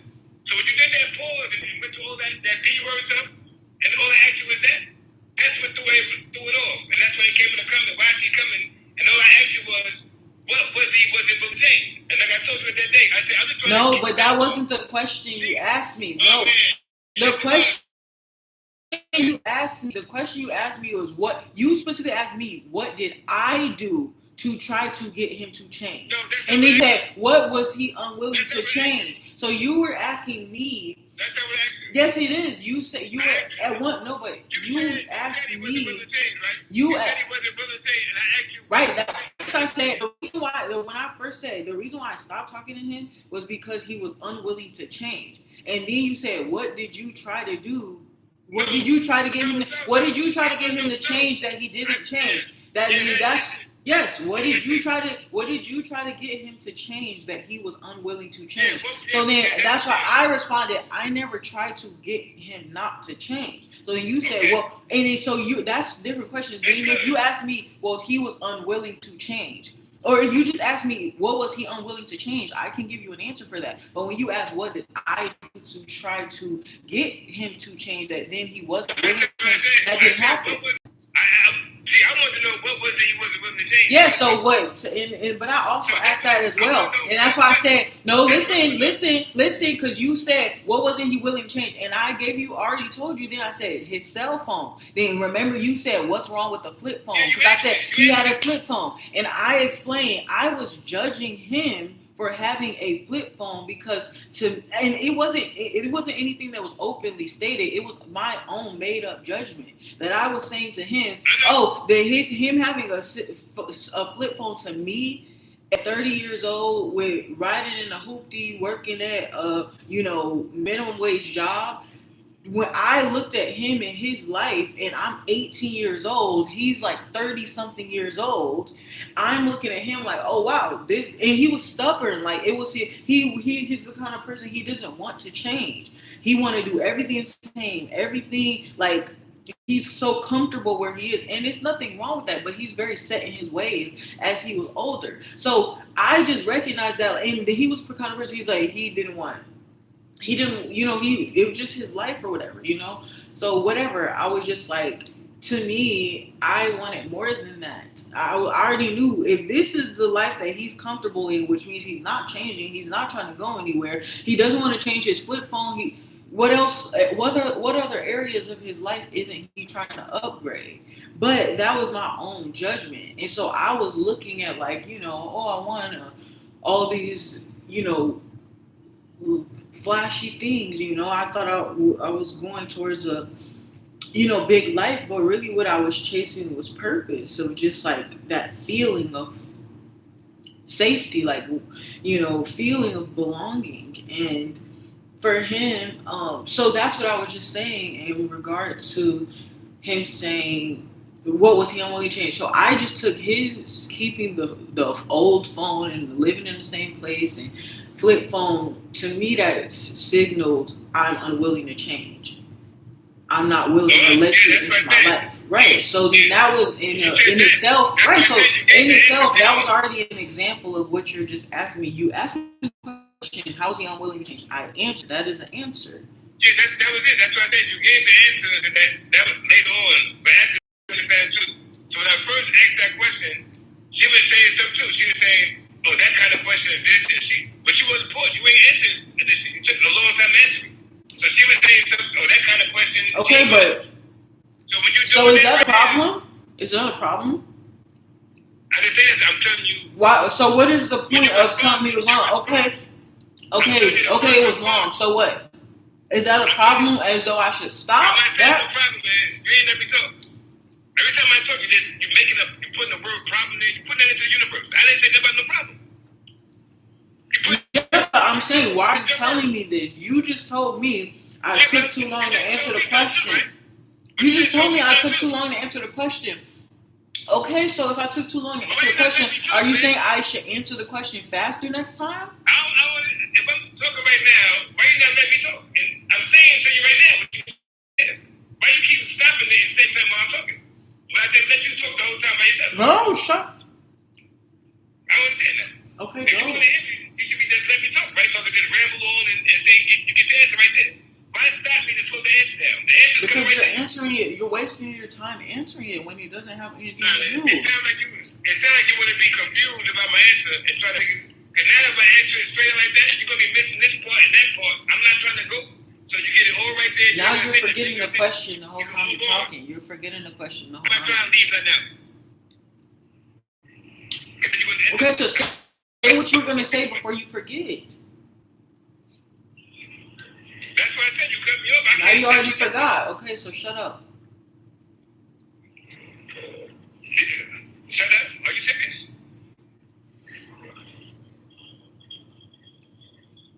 I keep telling you, you got that for practice. I'm not into that kind of communication. We grown men and women on the back. You ain't got to tell me shut up.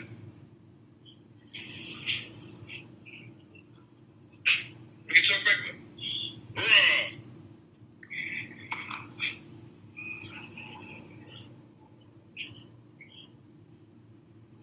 Like I said, you answered it.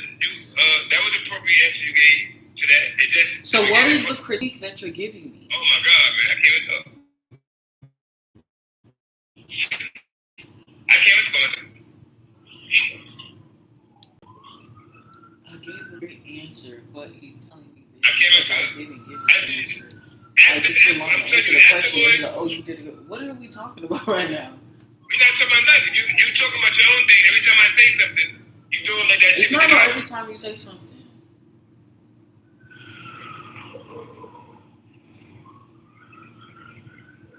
Every time you have like a little part that you got a whole bunch of stuff to say.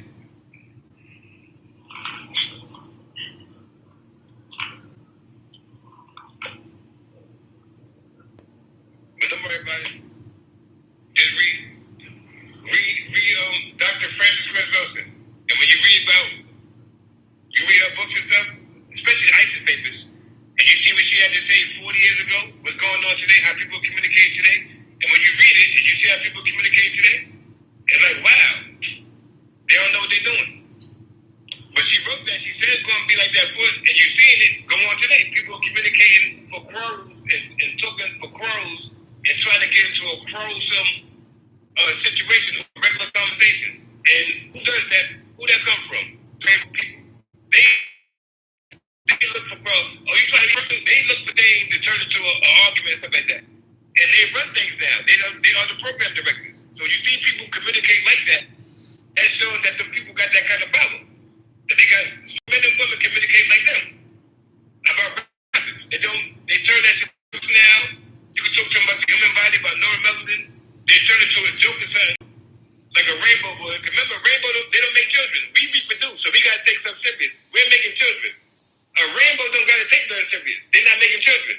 So once they got us acting like them and making jokes about stuff that's serious and all that kind of stuff, like how they would because they don't make children, now our communication is thrown off because we playing games without communication. We start playing and I don't care what you say, it's all that kind of, fuck out it. That's that kind of, remember, we don't make children, right? That's how somebody that don't make children act. I don't give a fuck what you say. They don't gotta care. See, you don't gotta care when you don't make children. That's why rainbows communicate like that, because they don't have to care because they don't make children. See, I reproduce. So you tell me that the G.I. Joes, when you play with that toy, that the head might pop off and do this and that, I gotta listen to you because I have a child. And that toy that you're talking about might pop off and knock my son's eye out. So now I gotta listen to you about that. I gotta listen about that because I have children that can affect my children. If I don't got no children, I can say, you know what? I don't want to hear that. Get out of here. Get out of here with that. I don't got no children.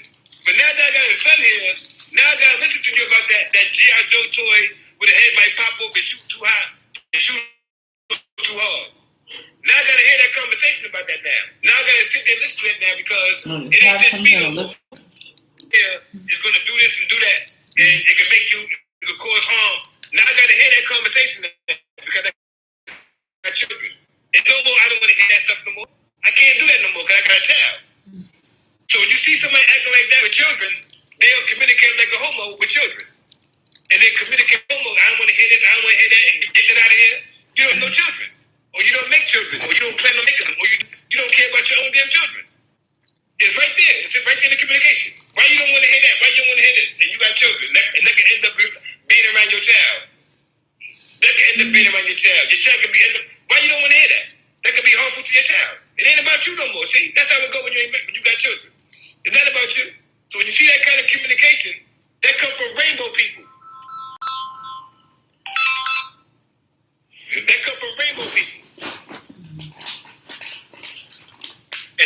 talking about in the book, ISIS papers. So you see somebody act a little angry and mean about regular talk about the human body, about neuromelanin and all that, and solar power and all that. They are rainbow. That's called rainbow communication. But they make that a problem. They don't want to hear that. They don't make children. That's somebody that they don't make no children. That's a rainbow mentality. Somebody that don't reproduce, they don't care because they don't make children. Why would you care if you don't make no children? It's all about you. Common sense. So where that communication from? Rainbow. Because men and women don't communicate like that. Because they make children. They reproduce. They have to care about stuff they don't want to care about because they make children. It's very simple. So if somebody going to these rants and playing these different games and stuff like that, I hope they know that they falling right into the program set by the rainbow community. Because they are the program director. They control what's on TV and radio. The That's what they have rainbow on these community. platforms. Are you talking about gays? That's the program directors. You ain't know that? Oh, That's the new program director since the 90s. so you're basically gay. That's the program director. I said the program directors. What are you talking about? What do you have against gay people? What I just told you. What they got against you and us. What do they have against us? Well, look at the program directors. They're the program directors. Okay. So if I'm not the program director, they can only exercise something against me. How can I? I don't got no program. I don't run the program. I'm not the program director. I don't run what's on TV and radio. I don't control that. So all they can do is make something that offend me with my son here on TV and radio. I can't. What I don't got nothing to do with me. It's what they got against us. They got the show now. I know. I'm asking you, what's the answer? Get them out of there. They shouldn't be in control of what's on TV and radio. We should be petitioning them to get them out of there. That's the answer. Get men and women that make children to be the program directors. That's what it's about. Let's petition them out, get them out of there, and get men and women like how it was before they came in there in the 90s, and get it back to men and women control what's on TV and radio like it was before. When we had the Cosby Show on TV, A Different World, Martin Lawrence, before they came. We want it back to men and women running it. Not no rainbow people that control what's on TV and radio. That's all. That's it. Get them out of there. It's very simple. Get them out of that program directory. If they're attacking, let's do that program directory. They are the program directors. They should not be no program directors. They don't make children. They should not be no program directors. I don't think nobody that don't make no children should be program directors. You don't make children, you don't reproduce, you should not be no program director. You should not have no control over what's going on TV and radio, man. And they got the control since the 90s. They gave that control to them. So it's not about me, it's about what they do. I know, but it was about what is the original reason that they even would hurt.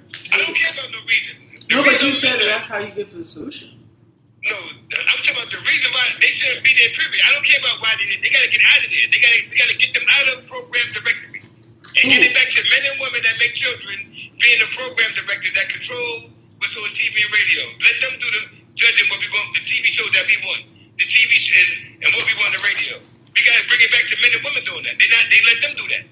Who are the rainbow people? And it just got like that in the 90s. It just got to them in the 90s. Come on, man. Who are the rainbow We're people? not the program directors. Who are the rainbow So people? it's about what they got against us. It's not about what we're not worrying. They putting that shit on TV and all that. And they playing games. We're not the one doing that.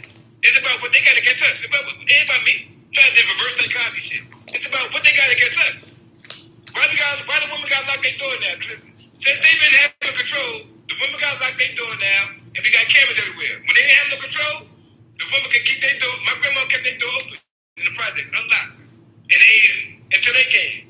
Now when they control us on TV and radio, you gotta lock your doors, and you got cameras outside your house everywhere.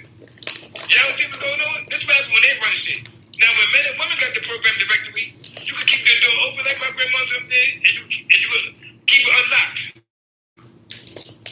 You don't need no cameras out the house. Yeah, that's the difference. Yeah, that's the difference. So you have to be like that or like that. Cameras, you gotta have your door locked. Come on, man. If it's so much better with these people, look how the guys said they got control over stuff. You gotta lock all the cameras up. I was growing up, you could keep the door open. You don't need no camera. None of that.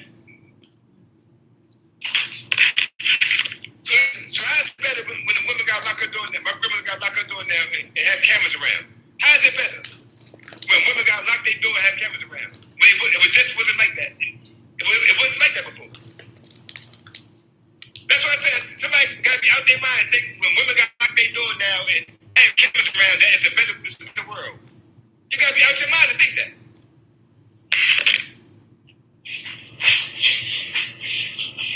You got to lock your door and have cameras around, and this is a better world. It came from men having it like that. Men had it to where women could keep one door open and no cameras around, and unlocked. That's how we had it before. Now it's like this. How is it better? When women got to go through the procedure to hide themselves like that. How is it a better time when women got to go through that? How? Think about that. It don't make no sense. This ain't these are better days, no. It's better what? Lock your door. Yeah, make sure you got your camera on. Turn that before you. Yeah, better way. How's it better? That's what I'm saying. How somebody did it, they doing better than our grandparents. You gotta lock your door. How you doing better? You ain't doing better than them. You gotta lock your door. You got cameras outside your house. You're not doing better than them. Ain't no way in the world you're doing better than them. You gotta hide your phone. You under surveillance. How you doing better than them? You under surveillance. You gotta be out your mind. You ain't see what's going on. We went from free from no cameras and freedom to under surveillance now, like animals and stuff being. You think it's better? How? You think it's getting better? It's just, but these are better ways. Y'all think y'all doing something better now? Yeah, you got like the way things are going now. You got like you do. How something's going better? You got like you do. You got cameras up. How you now? It's more. How is it safer? That's why I said intelligence, safety. Where's the safety at? That's intelligence. Where's the safety at? If it's a better time, you intelligent. How is it more safe? Intelligence more safe. So I mean, we got cameras now. We went from we can keep our doors open and unlocked to cameras up. That means as far as intelligence and safety, that's super stupid, man. That's super stupid. That means this generation here is super stupid and thinking they doing something. You gotta lock your door. How you doing? You gotta look like a mouse, like a damn mouse. Come out, go back and lock it up, like a damn mouse. What happened to the men and women out here? The mice, they sit behind cameras and shit, locking their door up and saying shit to a phone, and you can get on screaming like mice. Make all these chirping like mice, and then they hide in a little hole, run into a little hole, you can't catch them. That's people like a bunch of mice chirping into a phone, eating, saying stuff, horrible stuff, calling people names to a phone, but you can't get to them. They run right into a little hole like a mouse. It's a bunch of mice out here. A bunch of mice. Nobody outside like, yeah, what's up? I said that. I said it in your face. Ain't nobody doing that. Everybody phony and saying shit, the vocal words to a phone through TikTok, and never say nothing nobody like a mouse. And living in their little ass house. And it's just like him outside the house. It just sounds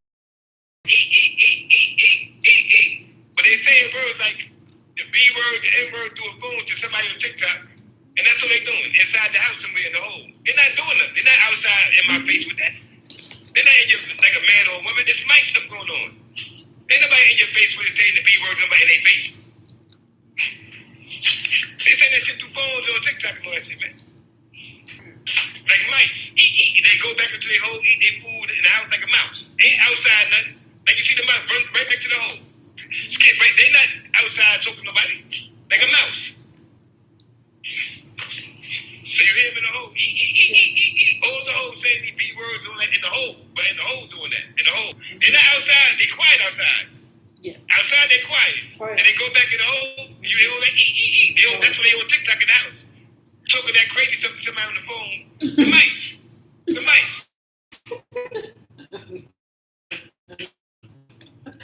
not outside with that. They're not outside with it. Oh, should they be outside with that? Not outside. Yeah, that's reality. So you would prefer to get cussed out in person? If it's a mouse, it should be outside with it. If it's a mouse, you ain't gonna be outside with it. The mouse thing, mice is going inside. They're not outside with that. They're gonna eat it right back in the hole. You ain't all that shit in the hole. But they on TikTok on the phone in the hole. Yeah, same for somebody the B word or that in the hole. They're not outside with that. They're not outside with that. Meet me You know, they ain't outside. outside with that. Meet me outside. If you tell them to go live, let me see somebody go live and say that same that they carry on. All right, now go live and say it to somebody that's in your neighborhood. And let me see you do that. Don't say it to me, because I know somebody in your neighborhood says something. You see something worse in your neighborhood than what I'm saying. Let me see you go to that person, go live and say that to that person. I know you saw somebody do something crazy out there. Go say it to that person. Don't pick me. Go out there and let me go live. I'm not going to do that. Just do that shit on TikTok. So what? Even if they do, that's the point. That's a mouse. That's a better way to say it. I just know it's Mouse a is, mouse. yeah, exactly. That's the point. That's the point. Mice are smart. That's the point. So Yeah, I know. it's They safer. don't live long. It's safer to say some talk smack behind the screen where somebody can't get you. That's smart. We want to do something, and then somebody come right after and can retaliate. That's Yeah, but probably they got- smart. Yeah, If you they do go smart something with a lifespan. and then you end up in jail, or somebody else ends up in Yeah, it's jail, smart, like but it's a lifespan. that's stupid. Like, Mice don't live that long. so you're trying to ruin your life over street credit. It's Yeah, your mice. fault. See, that's what I said. Why be a mice when you got the option to be something that can live longer? Mice don't live that long. So why would you put yourself with something that have a short lifespan when you can be yourself and have a long? That's what makes you stupid. Mice don't live that long. You operate like a mouse, and you can be yourself and live longer as something as yourself. But you want to play the mouse role and play. Now you don't live that long. That's what makes you stupid when you can live longer and more healthier, but you choose like a fucking mouse. That's stupid. But you don't have to live like that. And you force yourself to live like that. Like a fucking mouse. And you got the option to live like that, and you pick the mouse shit right there. That's what makes it dumb. So it may be smart, but how smart? You're not living that long. So That what shit am don't I last that supposed long. to do?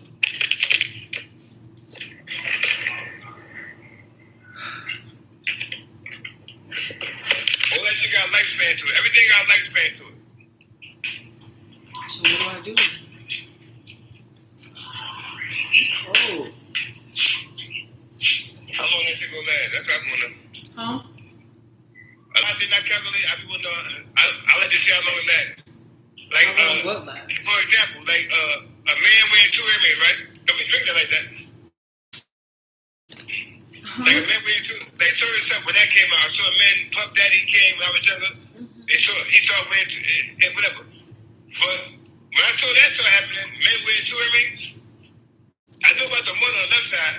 When I saw that happening, my thing was, let me see, because I want to see if I know somebody 100 years old, a man that got two earrings. If I don't see no man over 100 years old with two earrings, I'm not doing that. That's how I grow up. If you can't show me nobody that's 100 years old doing that shit that you try to show me, don't bring that to me. So I looked around. My grandfather, none of them got two earrings. None of them men got two earrings. I'm not doing that. That's why I don't do that. I would never do that. Why would I follow some shit that if nobody on this earth over 100 years old, I don't see nobody. I don't see nobody over 100 years old, no man, no two earrings that's over 100 years old. I'm not Does doing that that. work? Okay, so you're saying you don't want to do something that people 100 years ago were doing. So 100 years ago, men were not using phones. You said what? 100 years ago, they weren't using phones. So why are you using phones now? If you said I only want to, if you're not gonna do, you don't want to do anything that you didn't see them doing 100 years ago. That's not what I said. That's exactly what you said. I said when somebody try to get me into something, if I don't see nobody, I'm talking about like the gang stuff, gang culture. So, that's only that's not about a general statement. That's only in reference to the gangs.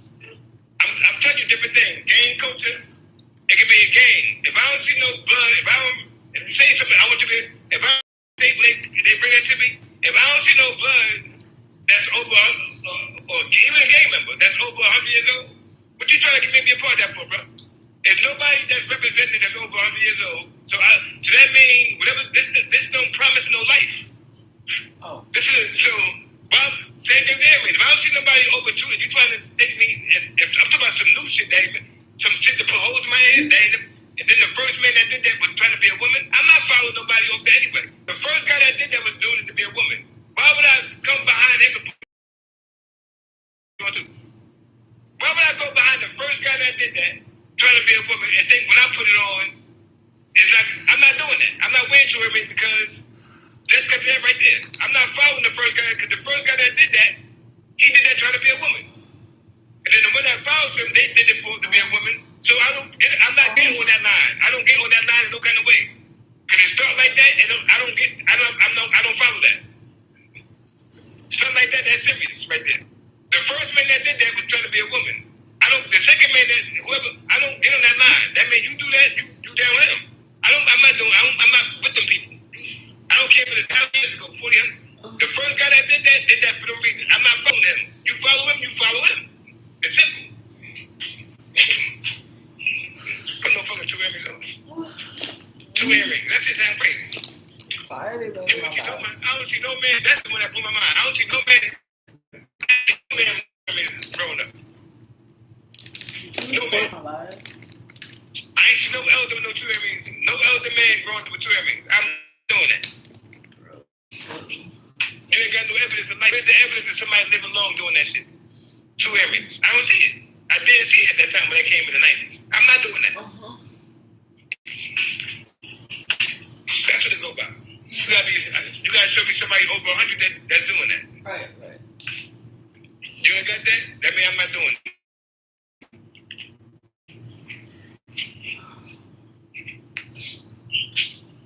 That's why I ain't got no tattoos. I don't got no earrings. I don't do none of that shit. I don't follow nothing. And I'm old enough to, I don't follow nothing. I'm not no follower. Right. I can tell. You don't seem like the following type.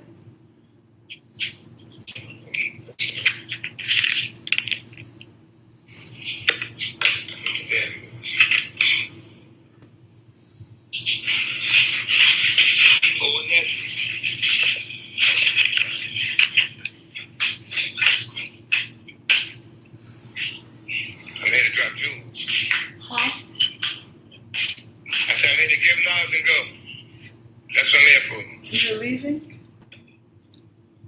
talking about on the earth to give knowledge and acquire all I know and pass it on.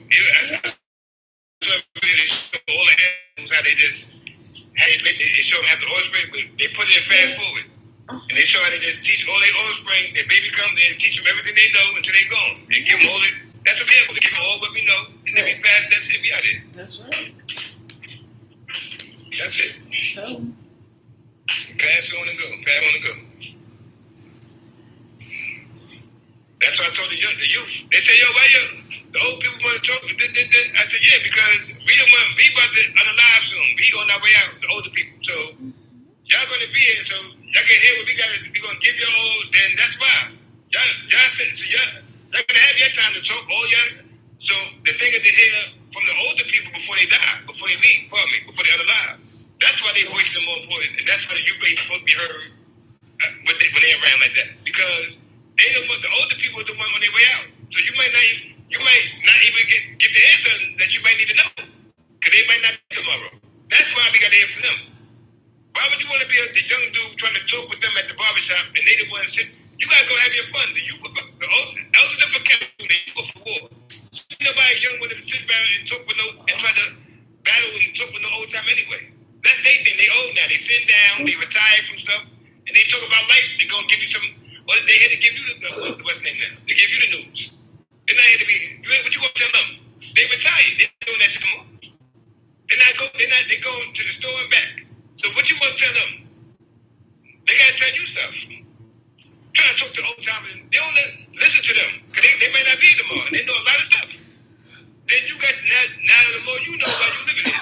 We trying to get their age. I'm trying to get to an older person age. I'm not trying to get behind my age. I'm trying to get their age. Right. And I might be retiring too, or I might be going. I might be about to go through some stuff that they went through already. So I want to talk to them. What am I talking to my homeboy for and trying to make it like, yeah, we the young ones, what we say. But I'm about to retire from my job though. But I'm working and I'm about to retire. My homeboy is about to retire with me, don't know shit about retirement. My grandfather do. My grandfather do. I gotta talk to him. Yo, how this go? But my homeboy don't know that shit. We both about to retire.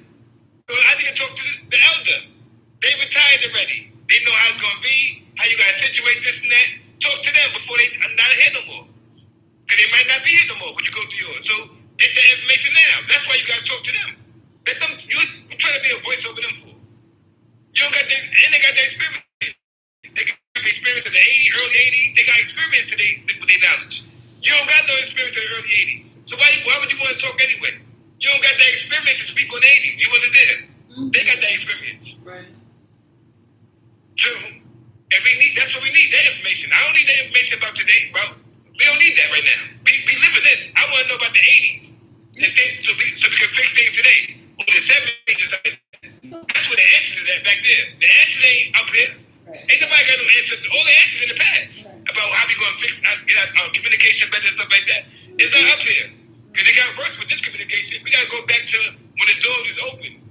So if you want the doors to be open, you got to communicate how people communicated when they had the doors open. You can't just freestyle and make up your own shit. No, you got to go back on the map. Look at the map and say, all right, this is how you get here, right? That's a map. All right, you want people to have their doors, you got to communicate like this. It's a road, it's right there. GPS. It's right there in the past, how you got to do it. How I went, you got to communicate like that. It's right there. You ain't got to keep guessing and playing the game. No, it's right there in the past. All the answers. And then put your doors locked. Now you see right now. Communicate like this. If you keep carrying on like this, you got our doors locked and cameras. If you want to make a change, you got to go back to this right here. This style of communication. More complimenting and stuff like that. Better mannerisms and more respectful. And then we can have our doors open. That's what it's like. That's it. Yeah. All that NB word and all that inside all that now lock the doors now again. Gotta lock them back. Now we back to NB word, size the people up, talking about who got this and she ain't got this, he ain't got this and I got this and too much comparing all that shit. That's jealousy. It got like that. No more compliments, no more. We gone, we lost. No more mannerism. I don't give a fuck, all that kind of, be done. That's it. Now we gotta lock the doors. Doors locked. We ain't get the cameras up. Go get ready. Get the cameras up. And the B word, she the N. Yeah, get the cameras. Lock the doors, lock it. Close it. Lock my damn door. Yeah, that's how it's gonna go. That's how it's gonna go. Until we start back to back before. Oh, that's a night that, oh yeah, he graduated, that's your son, yeah, he doing good. You got a nice son over there. You get your grandma, give everybody, all through the neighborhood, give everybody compliments. You got good, it don't gotta be their kids. Oh, he graduated, he got some good hair, whatever it was. Compliments, oh, you had them old women and women compliments, it's not their kids, oh, you're doing it nice, look, she got some nice, that's a different woman. It don't gotta be they compliment out there. I remember my compliments to their daughter. They got complimented from other women all out there about their graduation, whatever, all through school and all that. What happened to the compliments? It's just end the B word now. I'm talking about complimenting other people's kids, not their own kids, not just their own. I don't see no more compliments. Ain't no more compliments. You got these bad names. What happened to Aunt Lover? All that kind of stuff. It's here, Cool Breeze, everything was good names. And Cool Breeze and stuff like that. Now his name is Murder now. Stuff like that. Killed them, homicide. What kind of names you got? Name, alchemy. They had good names. It's called alchemy. Stuff like that. Good names. We gotta get it back to that. Then we can keep our doors open. When somebody feel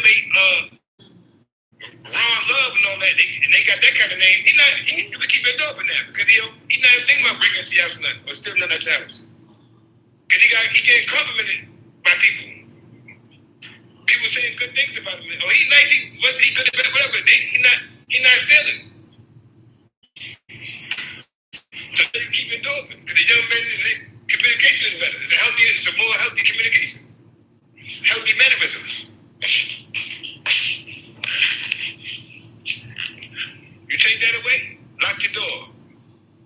Close it, lock it. And get some cameras up, because we don't know, yeah, all that kind of shit. That's that means it's missing now. That's what we at now. The end of the B word and people cursing each other out. You could be a positive guy. Come up on a panel, talking like Dr. Sebi, they're gonna curse you out. A black woman. Find a way to disrespect you or something. And you just talk like Dr. Sebi, or talk about the herbs, or the black people, or solar beings, whatever. I see it all the time. I do it all the time on purpose. I watch them. They find a way to curse you out. They don't care if you're positive. And do that stuff right in front of these kids on TikTok. On they app. This is where the children's at. Gonna go on their app and curse out people that are trying to come across with the right thing. You come across like Dr. Sebi, they're gonna find a way to diss you and curse you out. You come across like Malcolm X, they're gonna find a way to diss you. Get out of here. Every time you come across like a positive black man. And they're gonna say, like I said before, they waiting for another Michael Jordan. They watch TV every day for another Michael Jordan. But hating on another Malcolm X or another Jesus or another they got a problem with any of that. It can't be no, that's why we don't got no more of them. Because they keep hating on the one that's trying to come through. Oh, who? Really? Who's the one trying to come through? So the young men keep saying women talk to somebody that's coming up like Dr. Sebi or Malcolm X on the panel, and they it's like that. That means the young boy that hear that, the son that's in the background, the children that hear that, they know now they don't want to be like that. Now they're gonna feel corny. Damn, if I do talk like Malcolm X or talk about my body, the human body, the woman gonna tell me, the woman gonna diss me. They keep seeing that. So now that child don't want to do that. Now he's just gonna keep eating the same shit. He don't want to be like that because he keeps saying that. That's gonna get him distant and made fun of. So when he see that's gonna get him distant, made fun of about women, that can make him turn into a rainbow too. Because he can't. Because every time a man come across like a man about like Malcolm X or somebody or Dr. Sebi in front of women, the women make that look demonize that kind of stuff. And now the young man that's watching that stuff, he don't want to be a man now. Now he want to be like the rainbow people. Because they keep saying it all puts the young man that tries to decide what he want to be. He go that way now. That's why I say it all helps that rainbow. It's helping the rainbow. Yeah. And they the one that program everybody. And that's the crazy part. They didn't want to program directors, and people are doing things to help the rainbow win. The rainbow. If I can't come across like Malcolm X and be accepted, or Dr. Sebi and be accepted because I come across like that, and I'm gonna get this, you're gonna make that look bad amongst women. That means that young boy that hit that, he's not gonna never do that. So he's gonna try just to Michael Jordan, to be fair to Michael Jordan stuff that everybody looking for. He just, that's it. Because they don't like this stuff right here, so he's not going to come across like that. He fuck around the rainbow and end up a gang member or something. He's a rainbow gang member. That's totally I think after that. As far as when he bouncing out his head, as far as getting respect out here. You don't see men coming across like Dr. Smith, Malcolm X get respected. So what he's subject to do, 8 years old, trying to think. Gang member or rainbow? Because the regular man ain't getting respected. So that's why I said that's the option left. That's what the kid's looking at. And that's when he see the woman, this kind of man, and this that kind of, hope she know what she's doing.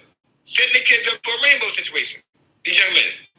What are you going to be? I can't talk like Malcolm X and be accepted. If I can't sound like something like Malcolm X or something like Dr. Sebi and be accepted when I'm speaking to women, that's not when young men become men. That's when a young man, that turns to a young man to a gang member or a rainbow. Yeah. That's it.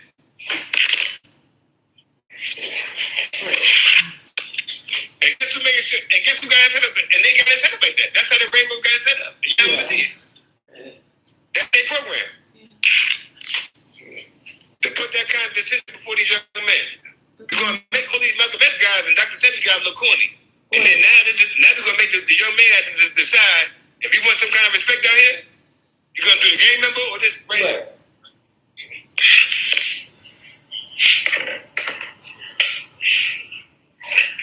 Simple man.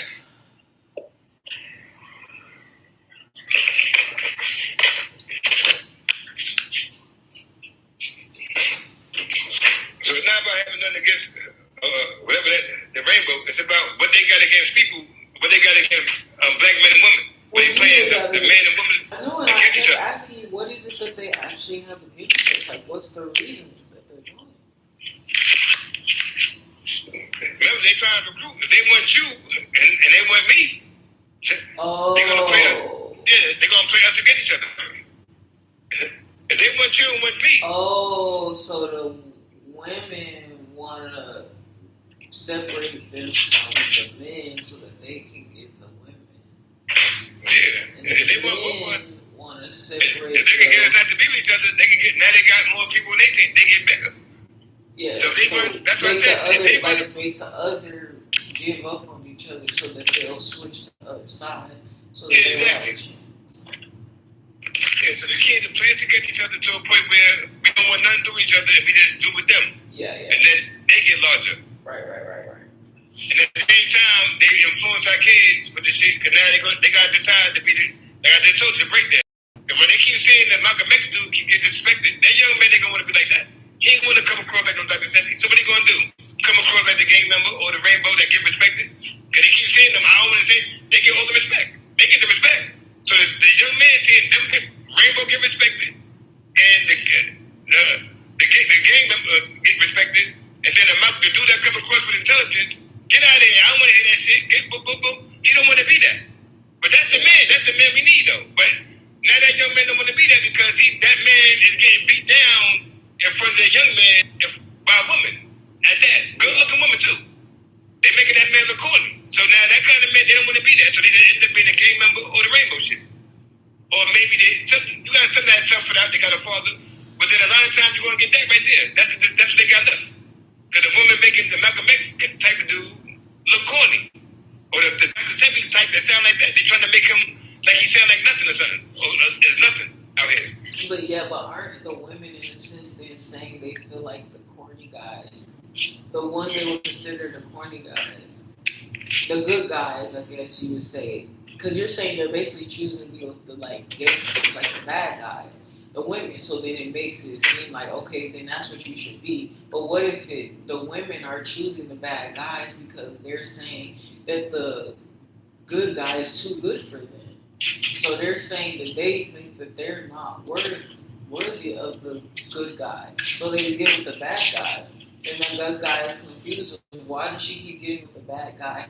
But if she doesn't think she deserves to be with the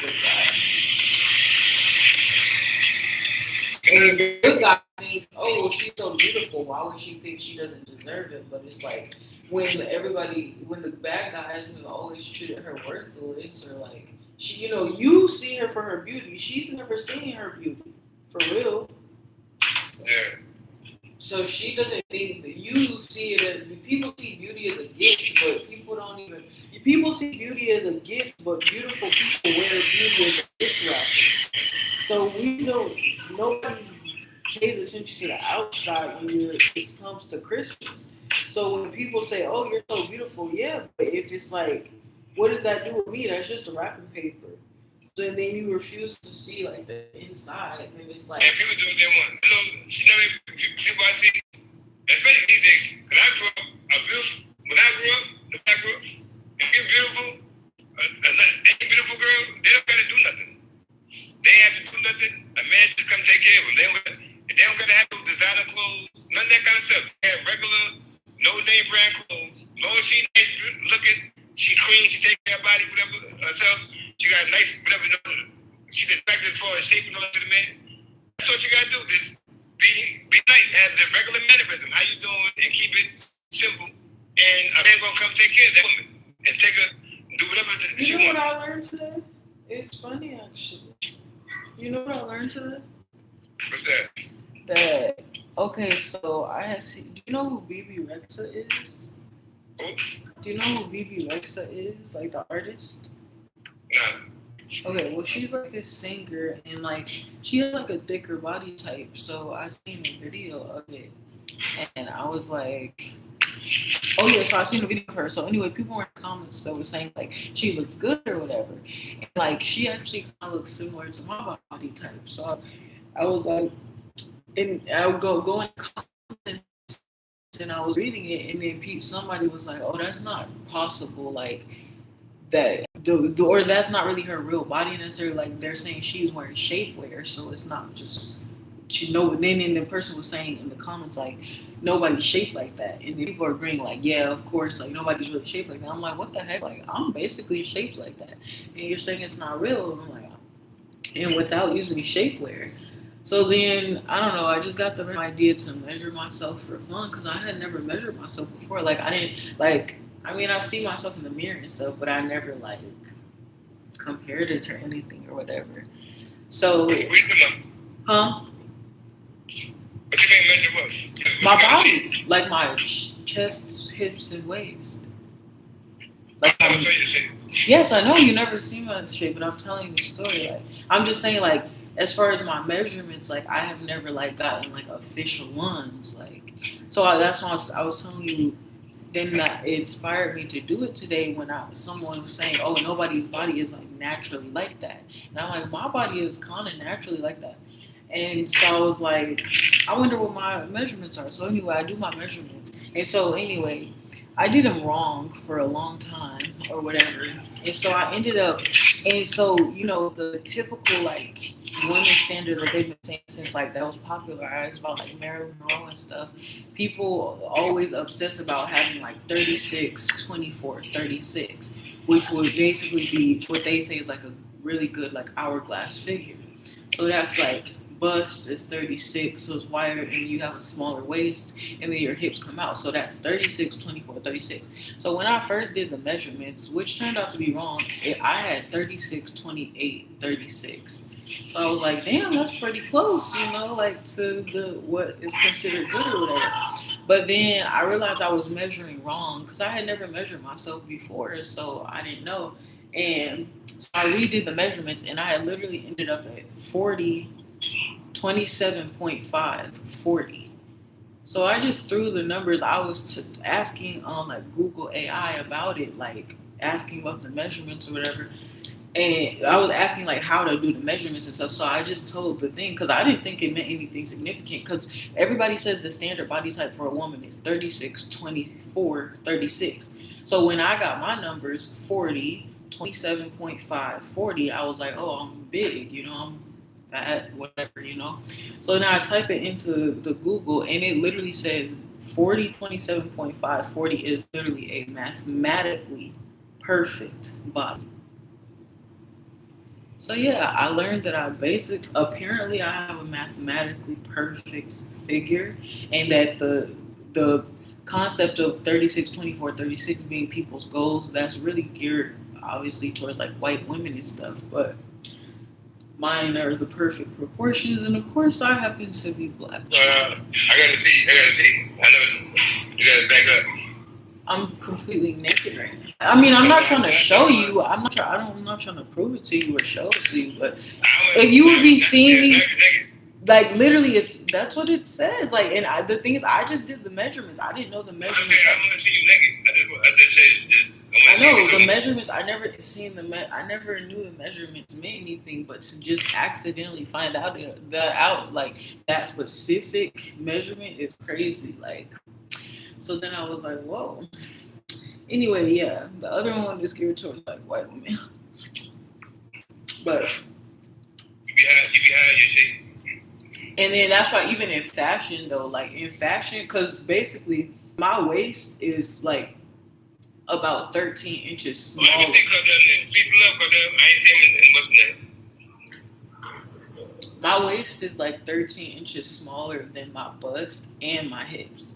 And in fashion, that's considered like the pinnacle in like even fashion, like because it's like a striking hourglass. That's the va-va-voom, the BBL look everybody's trying to get. That is it, right? That's what they're trying to mimic with the bug life bodies.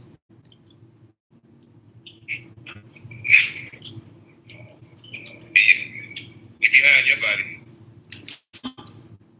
So you hide your body, you don't be up there. Of course I hide my body. People don't need to see my body. Never hear a word I say. What was I eating? I don't know. They don't have work you say now? Oh, I was, huh? They ain't gonna have work. Girls got to be up here with their face up here pretty anything. They ain't gonna have work you say. So you're saying would you?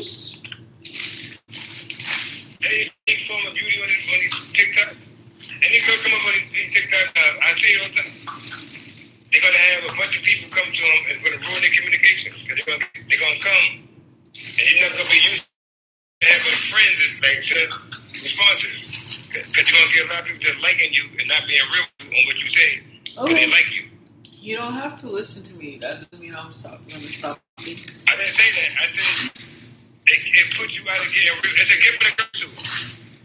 That's why I said for a girl, a lot of time, not any situation, but a lot of time a dude's not going to be real with them because they like them so much, or liking them, they're not communicating with the girl on real. They're trying to keep it easy and smooth because they don't want to. They like the girl. They don't want the girl to not like them. See, I don't care about none of that. But you got the one that's not going to be brother because they're more concerned with getting you to. They need you to like them. So they more concerned with that. And when they're more concerned with that, that's when they can't be real with you in communication. You're gonna block and fall, and then you're gonna be thinking you're right about something that you're not right about. But he's just agreeing with you because he don't want, because you sound like you're a little bit tough on it, and he don't want you to not like him. I don't care. I'm gonna still go that way because I'm not looking for no likes. I'm being real. My thing is real. I'm not trying to be. And then it's rare that you find that. So most dudes, they want what they want. I want the truth out of everything. I don't care about no looks, how pretty she is, and then she gonna get the truth from me. Cause I know I'll be a friend of somebody or a brother, and not looking at their bed. That's my thing, being real. I'm out here for no damn relationships. I'm up here to spread knowledge and be real and have truth left behind. So if I'm alive right now, my son, even if he run into you, he ran into people that got the truth from me. Not no sugarcoated stuff. I want to leave the truth behind. I don't care about nothing else. Because we're not promised tomorrow. And I got a child in. So when I leave, I left the truth with people. I'm not trying to get nah, I said that. She's for no like, I got her to like me. I don't care about no liking me. No like, you don't got to like me. But you're going to deal with the truth though. I know that.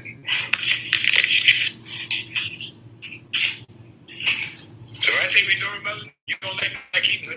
Guess what? I know that you Norah Melon this. I know that's up to you after that. Person. But if they go look it up, they're going to see what I'm saying lines up. And I'm good. But I did my part. So what's the truth? Whatever it is at the time. Whatever the issue is. Okay. I think about the truth of the matter. I'm not worried about if you're going to like me about that, if I keep real with about this. I'm not concerned with trying to keep maintaining you liking me or trying to get that. That's not my, I don't communicate like that. That's not, that's the other way. Good. I'm not talking for likes. I'm talking for the truth out there. As you should.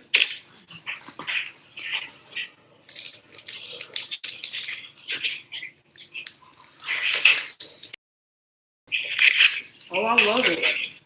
I love it.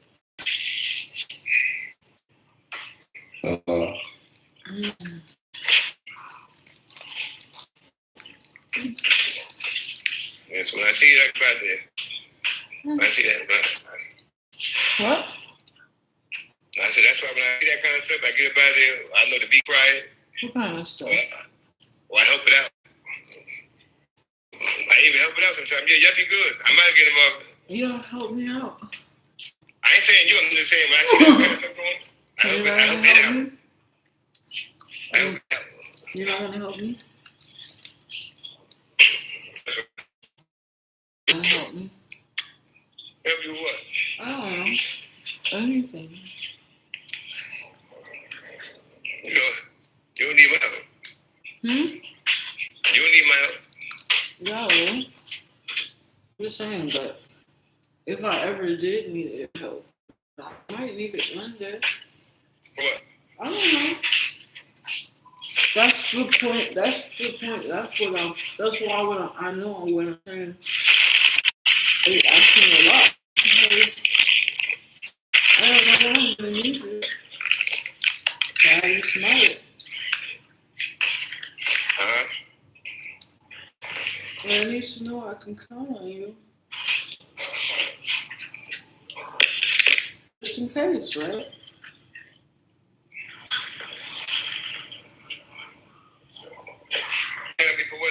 What help? Yes.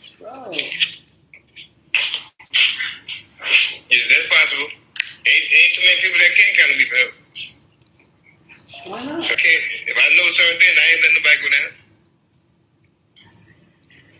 So you will testify for me? I'm just talking about certain things. Health wise, that's why I cook how I cook. To help people with the ailments or something, they come across something. I'm a healthy option. Your testimony. Testimony for what? I'm not playing. I don't play around no corporate. No. Like, your testimony is like your story, your life. Come to courtroom for what? Boy, you're not listening to what I'm saying. Not a testimony in a courtroom. Your story, your testimony as far as your life, you know. Like usually people say testimonies of God and like a testimony of what God did for you. Mm-hmm. Yeah. You know, we all wake up crying. We be dying, but we wake up crying. A baby again, stole no local.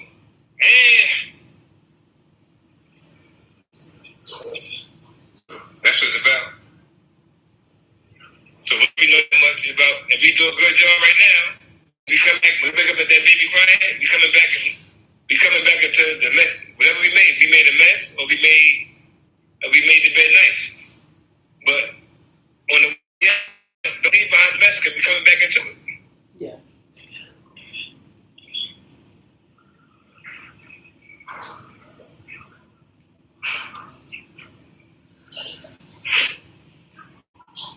Just gonna make them cry.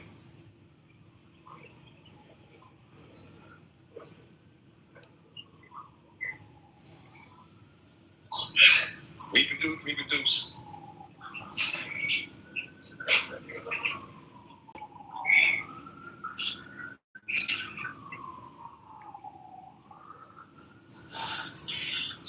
That might be our purpose, to come reproduce and come back. And they have it set up for us a certain way based on what we put, and we keep it going. Like, I'm coming back now. Don't think I'm unriving. And I think if we seen it like that, and we wrote it out like that, that's how it would be. But we keep reading stuff I was saying earlier, people talk about Jesus like resurrecting, right? Mm-hmm. And I was saying, but when he resurrected, they say he arose, like he died, which that's the story of creation, like creation, preservation, and destruction. So he was crucified, and then really that is the destruction. The crucifixion is the start of the creation. We look at creation like creation, which is proton positive. Then we look at preservation, neutron, negative or neutral, right?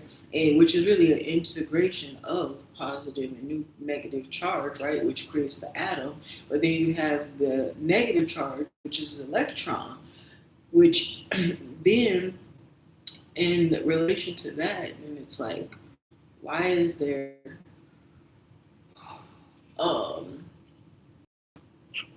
we think that it's like positive is first, like creation, preservation, then destruction. But really, what if the creation process is something that's unformed? You don't start with the spaceship when you're building with the Legos. The Legos come piece by piece, and you have to build it, construct it. You don't start with the story, you start with letters, and then you make words, and then you make sentences, and that's how you get a story. So the process of creation starts with the destruction. And so this is where he was crucified, Jesus, right? Then they tell you he died on Friday. Saturday he was preserved in the tomb like a mummy. And then on the third day, Sunday, he arose. Easter Sunday. So it was a 3-day process, a 3-pronged process. Proton, neutron, electron, destruction, preservation, creation. You must, like a caterpillar into a cocoon, it goes in and it liquefies itself, and then it begins to mold itself, and then it's ready to come out.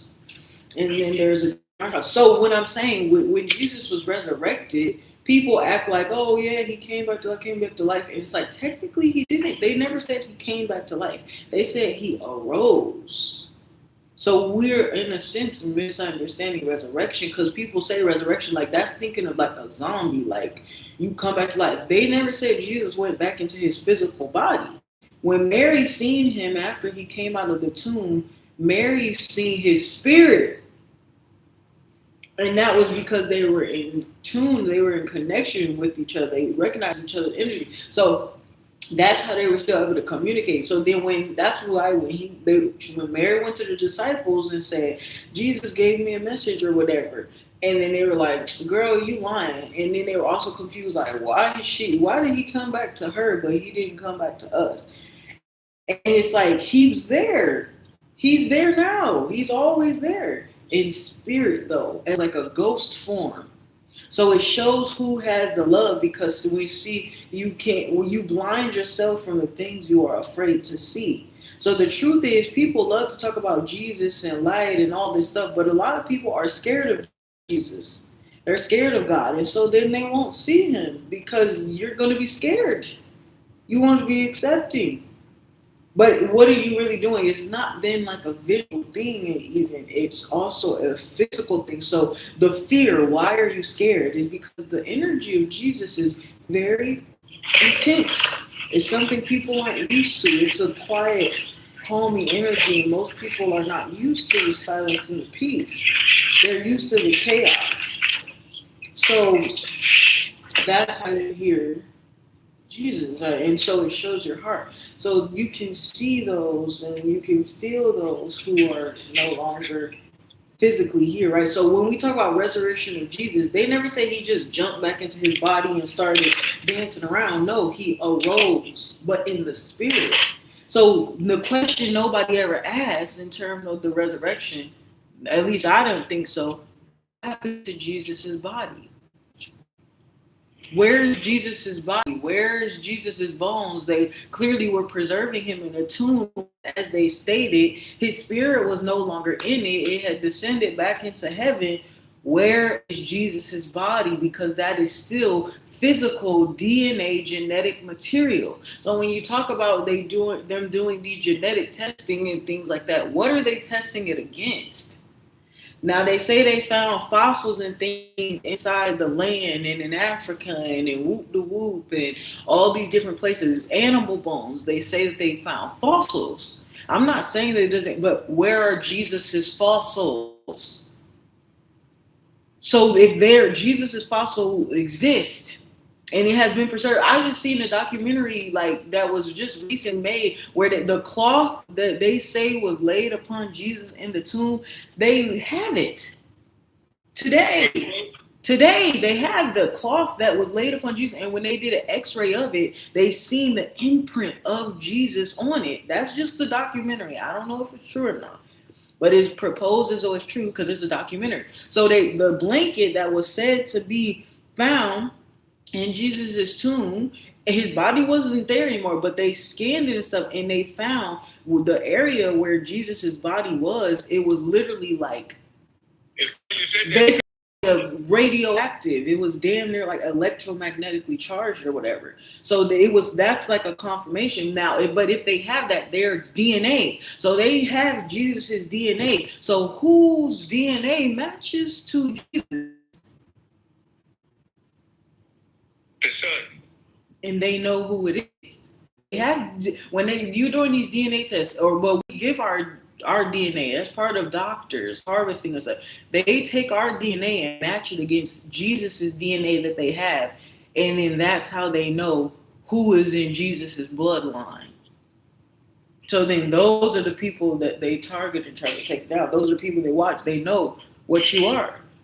So they literally know who is connected to Jesus.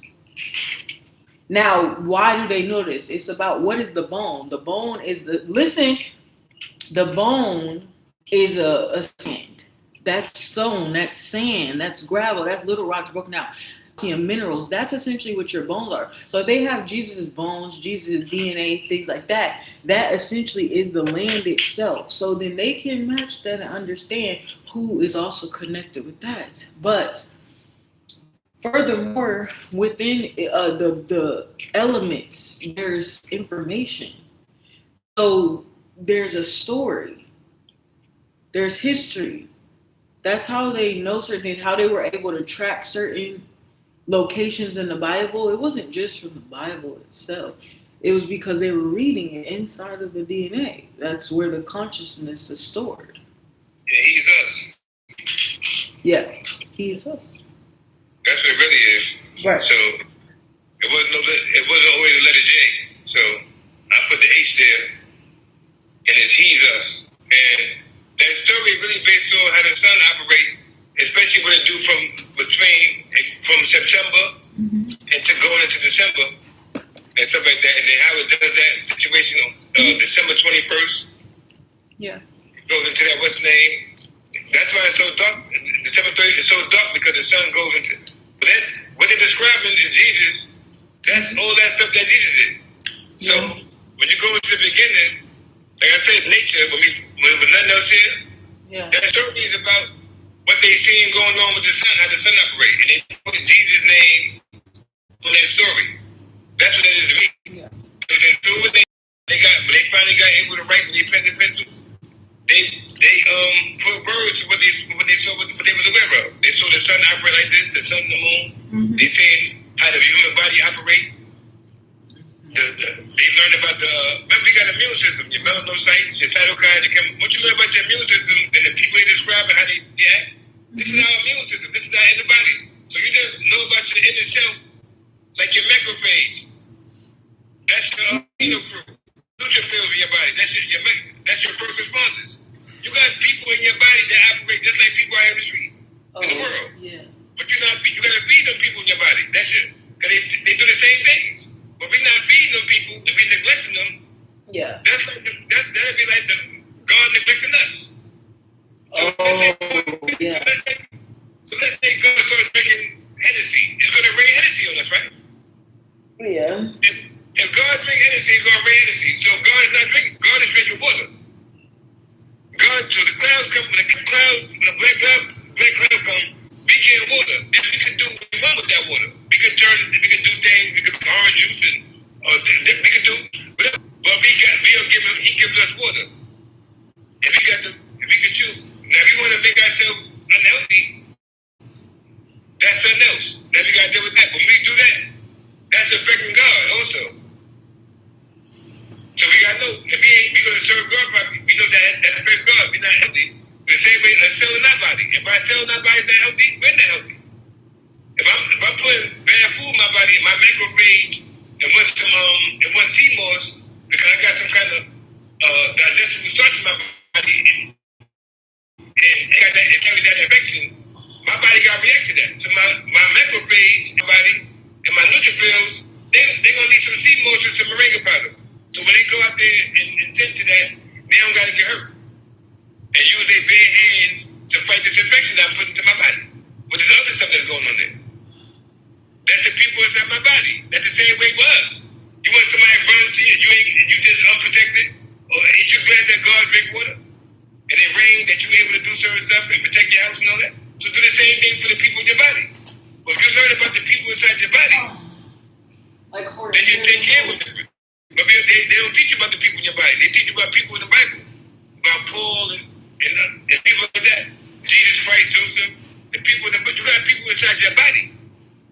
Your macrophage, your neutrophils, your cytokines, your chemokines, your resident phagocytes, your catecholamines.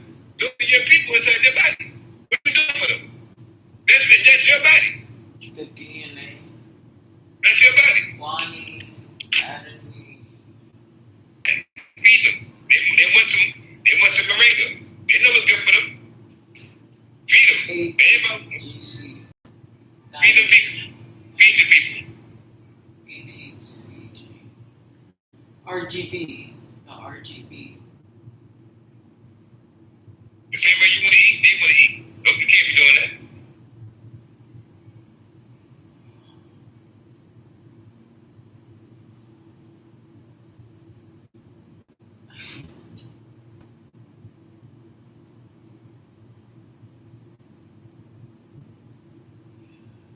PTCG, DNA. So G. So we here for them, but it's like they live inside you in a sense, and we live inside something else. So the point is, be mindful of what it is that you're ingesting because it's going to have an impact. But sometimes it's time for a cleansing, and sometimes things must go. So you're not obligated to house the things or the people inside of you. If you determine it's time for them to leave, then they must leave.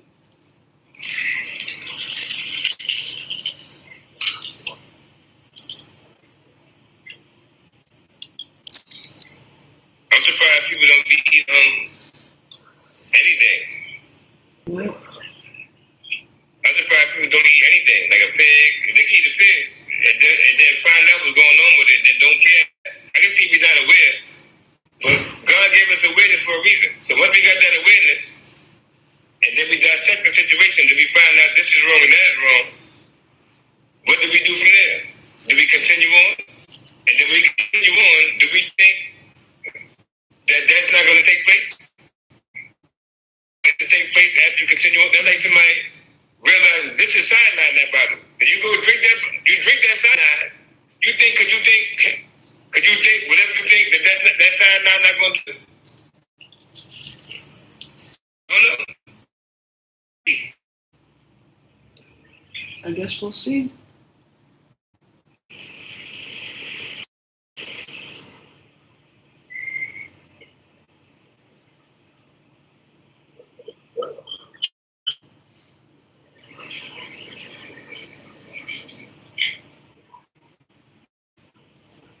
I've had some bright people say some crazy things. Well, I could just eat that. That don't really mean I eat that. I just transmute it. You can't the people that do that real good, they're not in them. So, they can do it. They're true like that. Why not transmute their food that got them unalive out here? They're not healthy.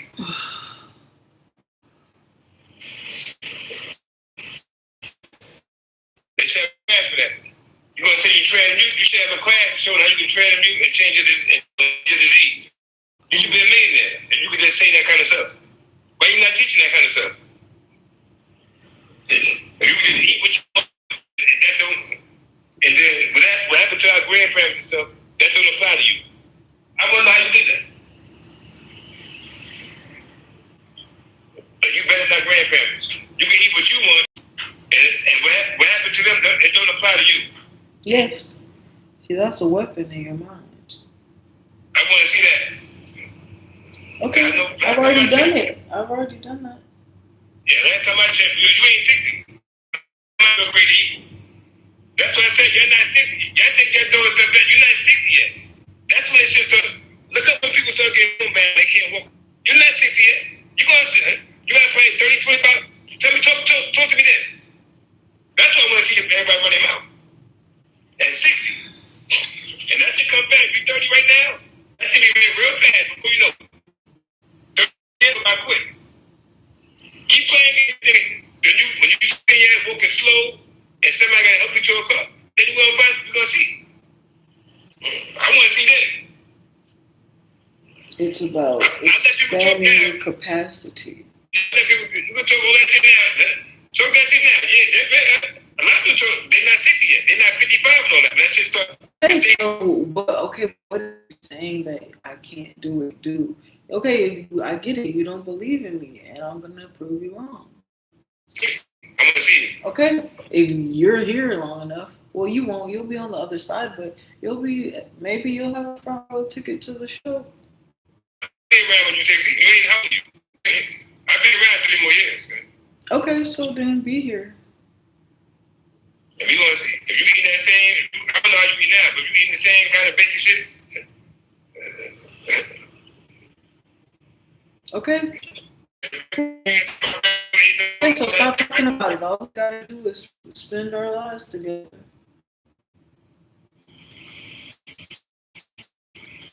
I'm 49. 75 years. 49. Ain't no damn 75. Okay, that's still 50, though. I know. That's what I said, 49. Yeah, that's not that old. 50 this year, I'll be 50 in September. A couple more months. I'm definitely dated older than that. I'm not older than that. Okay, I'm not talking about you. But we're going to see. I'm saying I dated people older than that. Oh.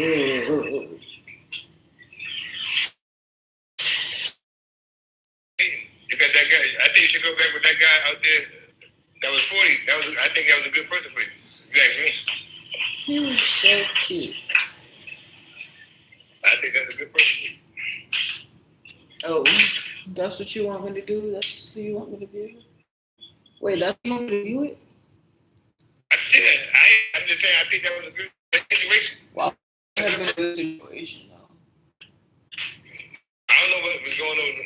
I just know, I would want that. That's somebody still around.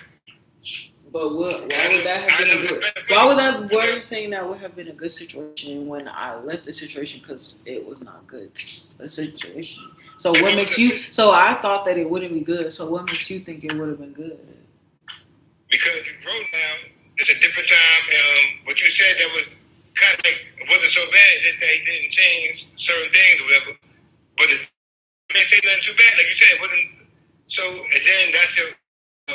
You said your first whatever. So to keep everything like more clean, I think that's better for you. Instead of messing and dealing with this person, that's best for you. You know that person. He said that he thinks that I have bipolar disorder. That's what he said. He told me that. Okay, so one thing he told me was like, no, I didn't consider this a problem. It was like working out, but he told me that like at the time, like "Needed Me" by Rihanna, like you need me.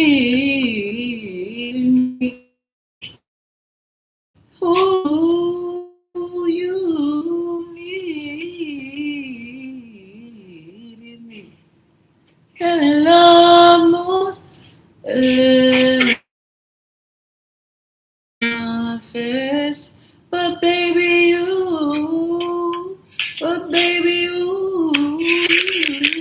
So anyway, and he was driving a car. I was in college, so he had like picked. And we were going to his place and whatever, but he ended up. That song. Someone else told me. The other guy was telling the story about earlier. He said the song was "Heartless" by Kanye West. How could you be so less? That was my theme song. So anyway, with the like "Needed Me" thing, like the guy also like he said I was wishy-washy. He said that he thinks that I have. I really genuinely think you have a mental disorder. Like you're so wishy-washy. Like one day you cold, one day you hot. Like not even me being hot and cold. I just treated him accordingly. For him, like he wanted me to like, especially him thinking because lost her virginity, but I didn't. So in his mind, he like, and it wasn't like that for me. I was still like hesitant, and I was still like there was things I didn't want to do, and I didn't like. I don't know. So yeah, but he kept assuming that I would like be more open. Really, but the truth of what it is, I think it's almost like the naivety, like it's very naive. Gave away, quote unquote, my virginity due to naivety, but he turned. I feel like he found out. I'm smart. Like I'm not a stupid person. yeah, then he'd be like, but it's the truth of it is like I wasn't so I could like soften me up, get to know me, like we kind of talk here and there, or whatever. And he thought he could just hit me up and we were just supposed to be cool again. Like then like but for in my mind, every time we've been talking for a period of time, it was reset. Like you go back to being a stranger to me. Like that's the thing. He thought like when he thought he was making or whatever, he thought he was me and he thought that was like giving him access and he thought he could leave, come back and his key card would still work. That shit got patched in while he was gone. Like there was no path to come back to. It's been covered. Now it's like, oh, I let you in, and when you just I bolted it shut again. So you want to get back in, now you gotta restart. But he didn't know. He didn't really realize that. I didn't realize that that's what I was doing. I didn't realize that he was doing. I thought I was just doing what was normal. Like, yeah, we used to be in each other's world, and in each other's worlds anymore. Like you used to be a part of my day, and now you're not anymore. So now I have a whole routine, a whole new life, like a whole new life plan that does include you. So yeah, you can't just squeeze back in. Now I have to determine are you worth making room in the schedule for? Before it was easier for me to do that, and that's the thing. Don't realize like when you do that, then when you gotta come back around, it's fine. But you gotta understand now it's gonna take you even longer to get in the first time. You think it's gonna be, oh, all I had to do was pay a little $100. No, okay, now it's double this time. Because now I don't trust you. Now I'm like, well, I open up this access. I don't play about people knowing where I live. So you think you just gonna know my address and then you gonna ghost something you said you was never gonna do, and I'm just supposed to trust you. Like I don't like to give people that kind of access to know where I lay my head at night.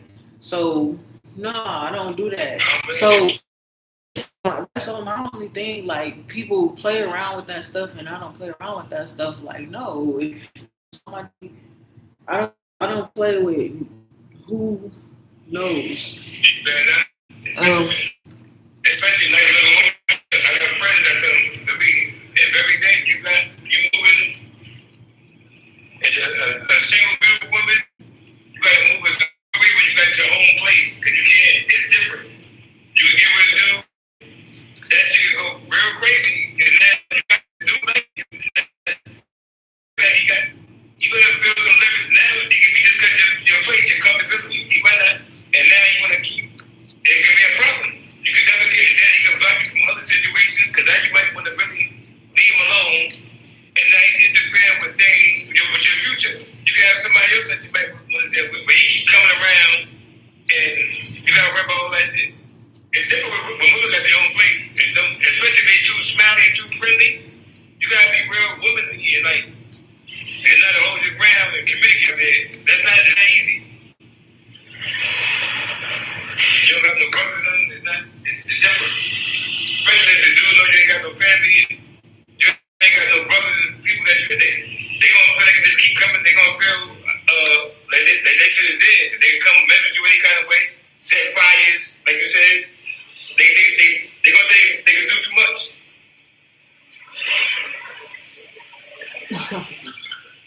Yeah. We'll find out. Yeah, please don't get it wrong, because it goes too far.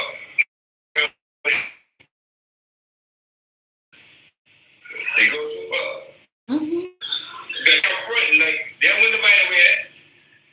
That's why you gotta be very, that you could let know you look back, but at the same time, it's dangerous, because if you play with him a certain kind of way, he can become dangerous, because you mislead, some good dude you mislead, you have him thinking that you fit in their perfect plan, and then you go, like you start playing around with that, they end up unaliving you. Because I know the one that people think was cool, went to college, I know that they got a perfect life in their head. So they get this woman, and they start playing with this woman, they're not playing about that plan. And that baby come, the girl that you playing, that guy, they will unalive you. I know, I saw them that. They might not be street, but when you play with them kids, and they little plan they got in their head, because they're already going to school, taking that shit serious, going to all that college shit, and then they get things that's happening to them on the street that they overlooking because they want their family. Dudes is bothering them. They're not letting nobody. They let all that shit slide. But the other dudes, they're not going to. Then the girl come play that game with some shit with this dude, that kind of dude like that, with his little girl, and he went through all that shit. That's why they unalive the girl, and they self know that. Them kind of dudes don't want to live without their children and no family. That's what I know with them. They got that, and they serious about that. That's why they going to school and doing all that shit. If you come get that guy life, not you, but they would met that guy right there, but unalive himself, the girl in it, all that shit one time. So certain dudes, you cannot play with them like that. You can't bring that shit to them. Because they will unalive everybody.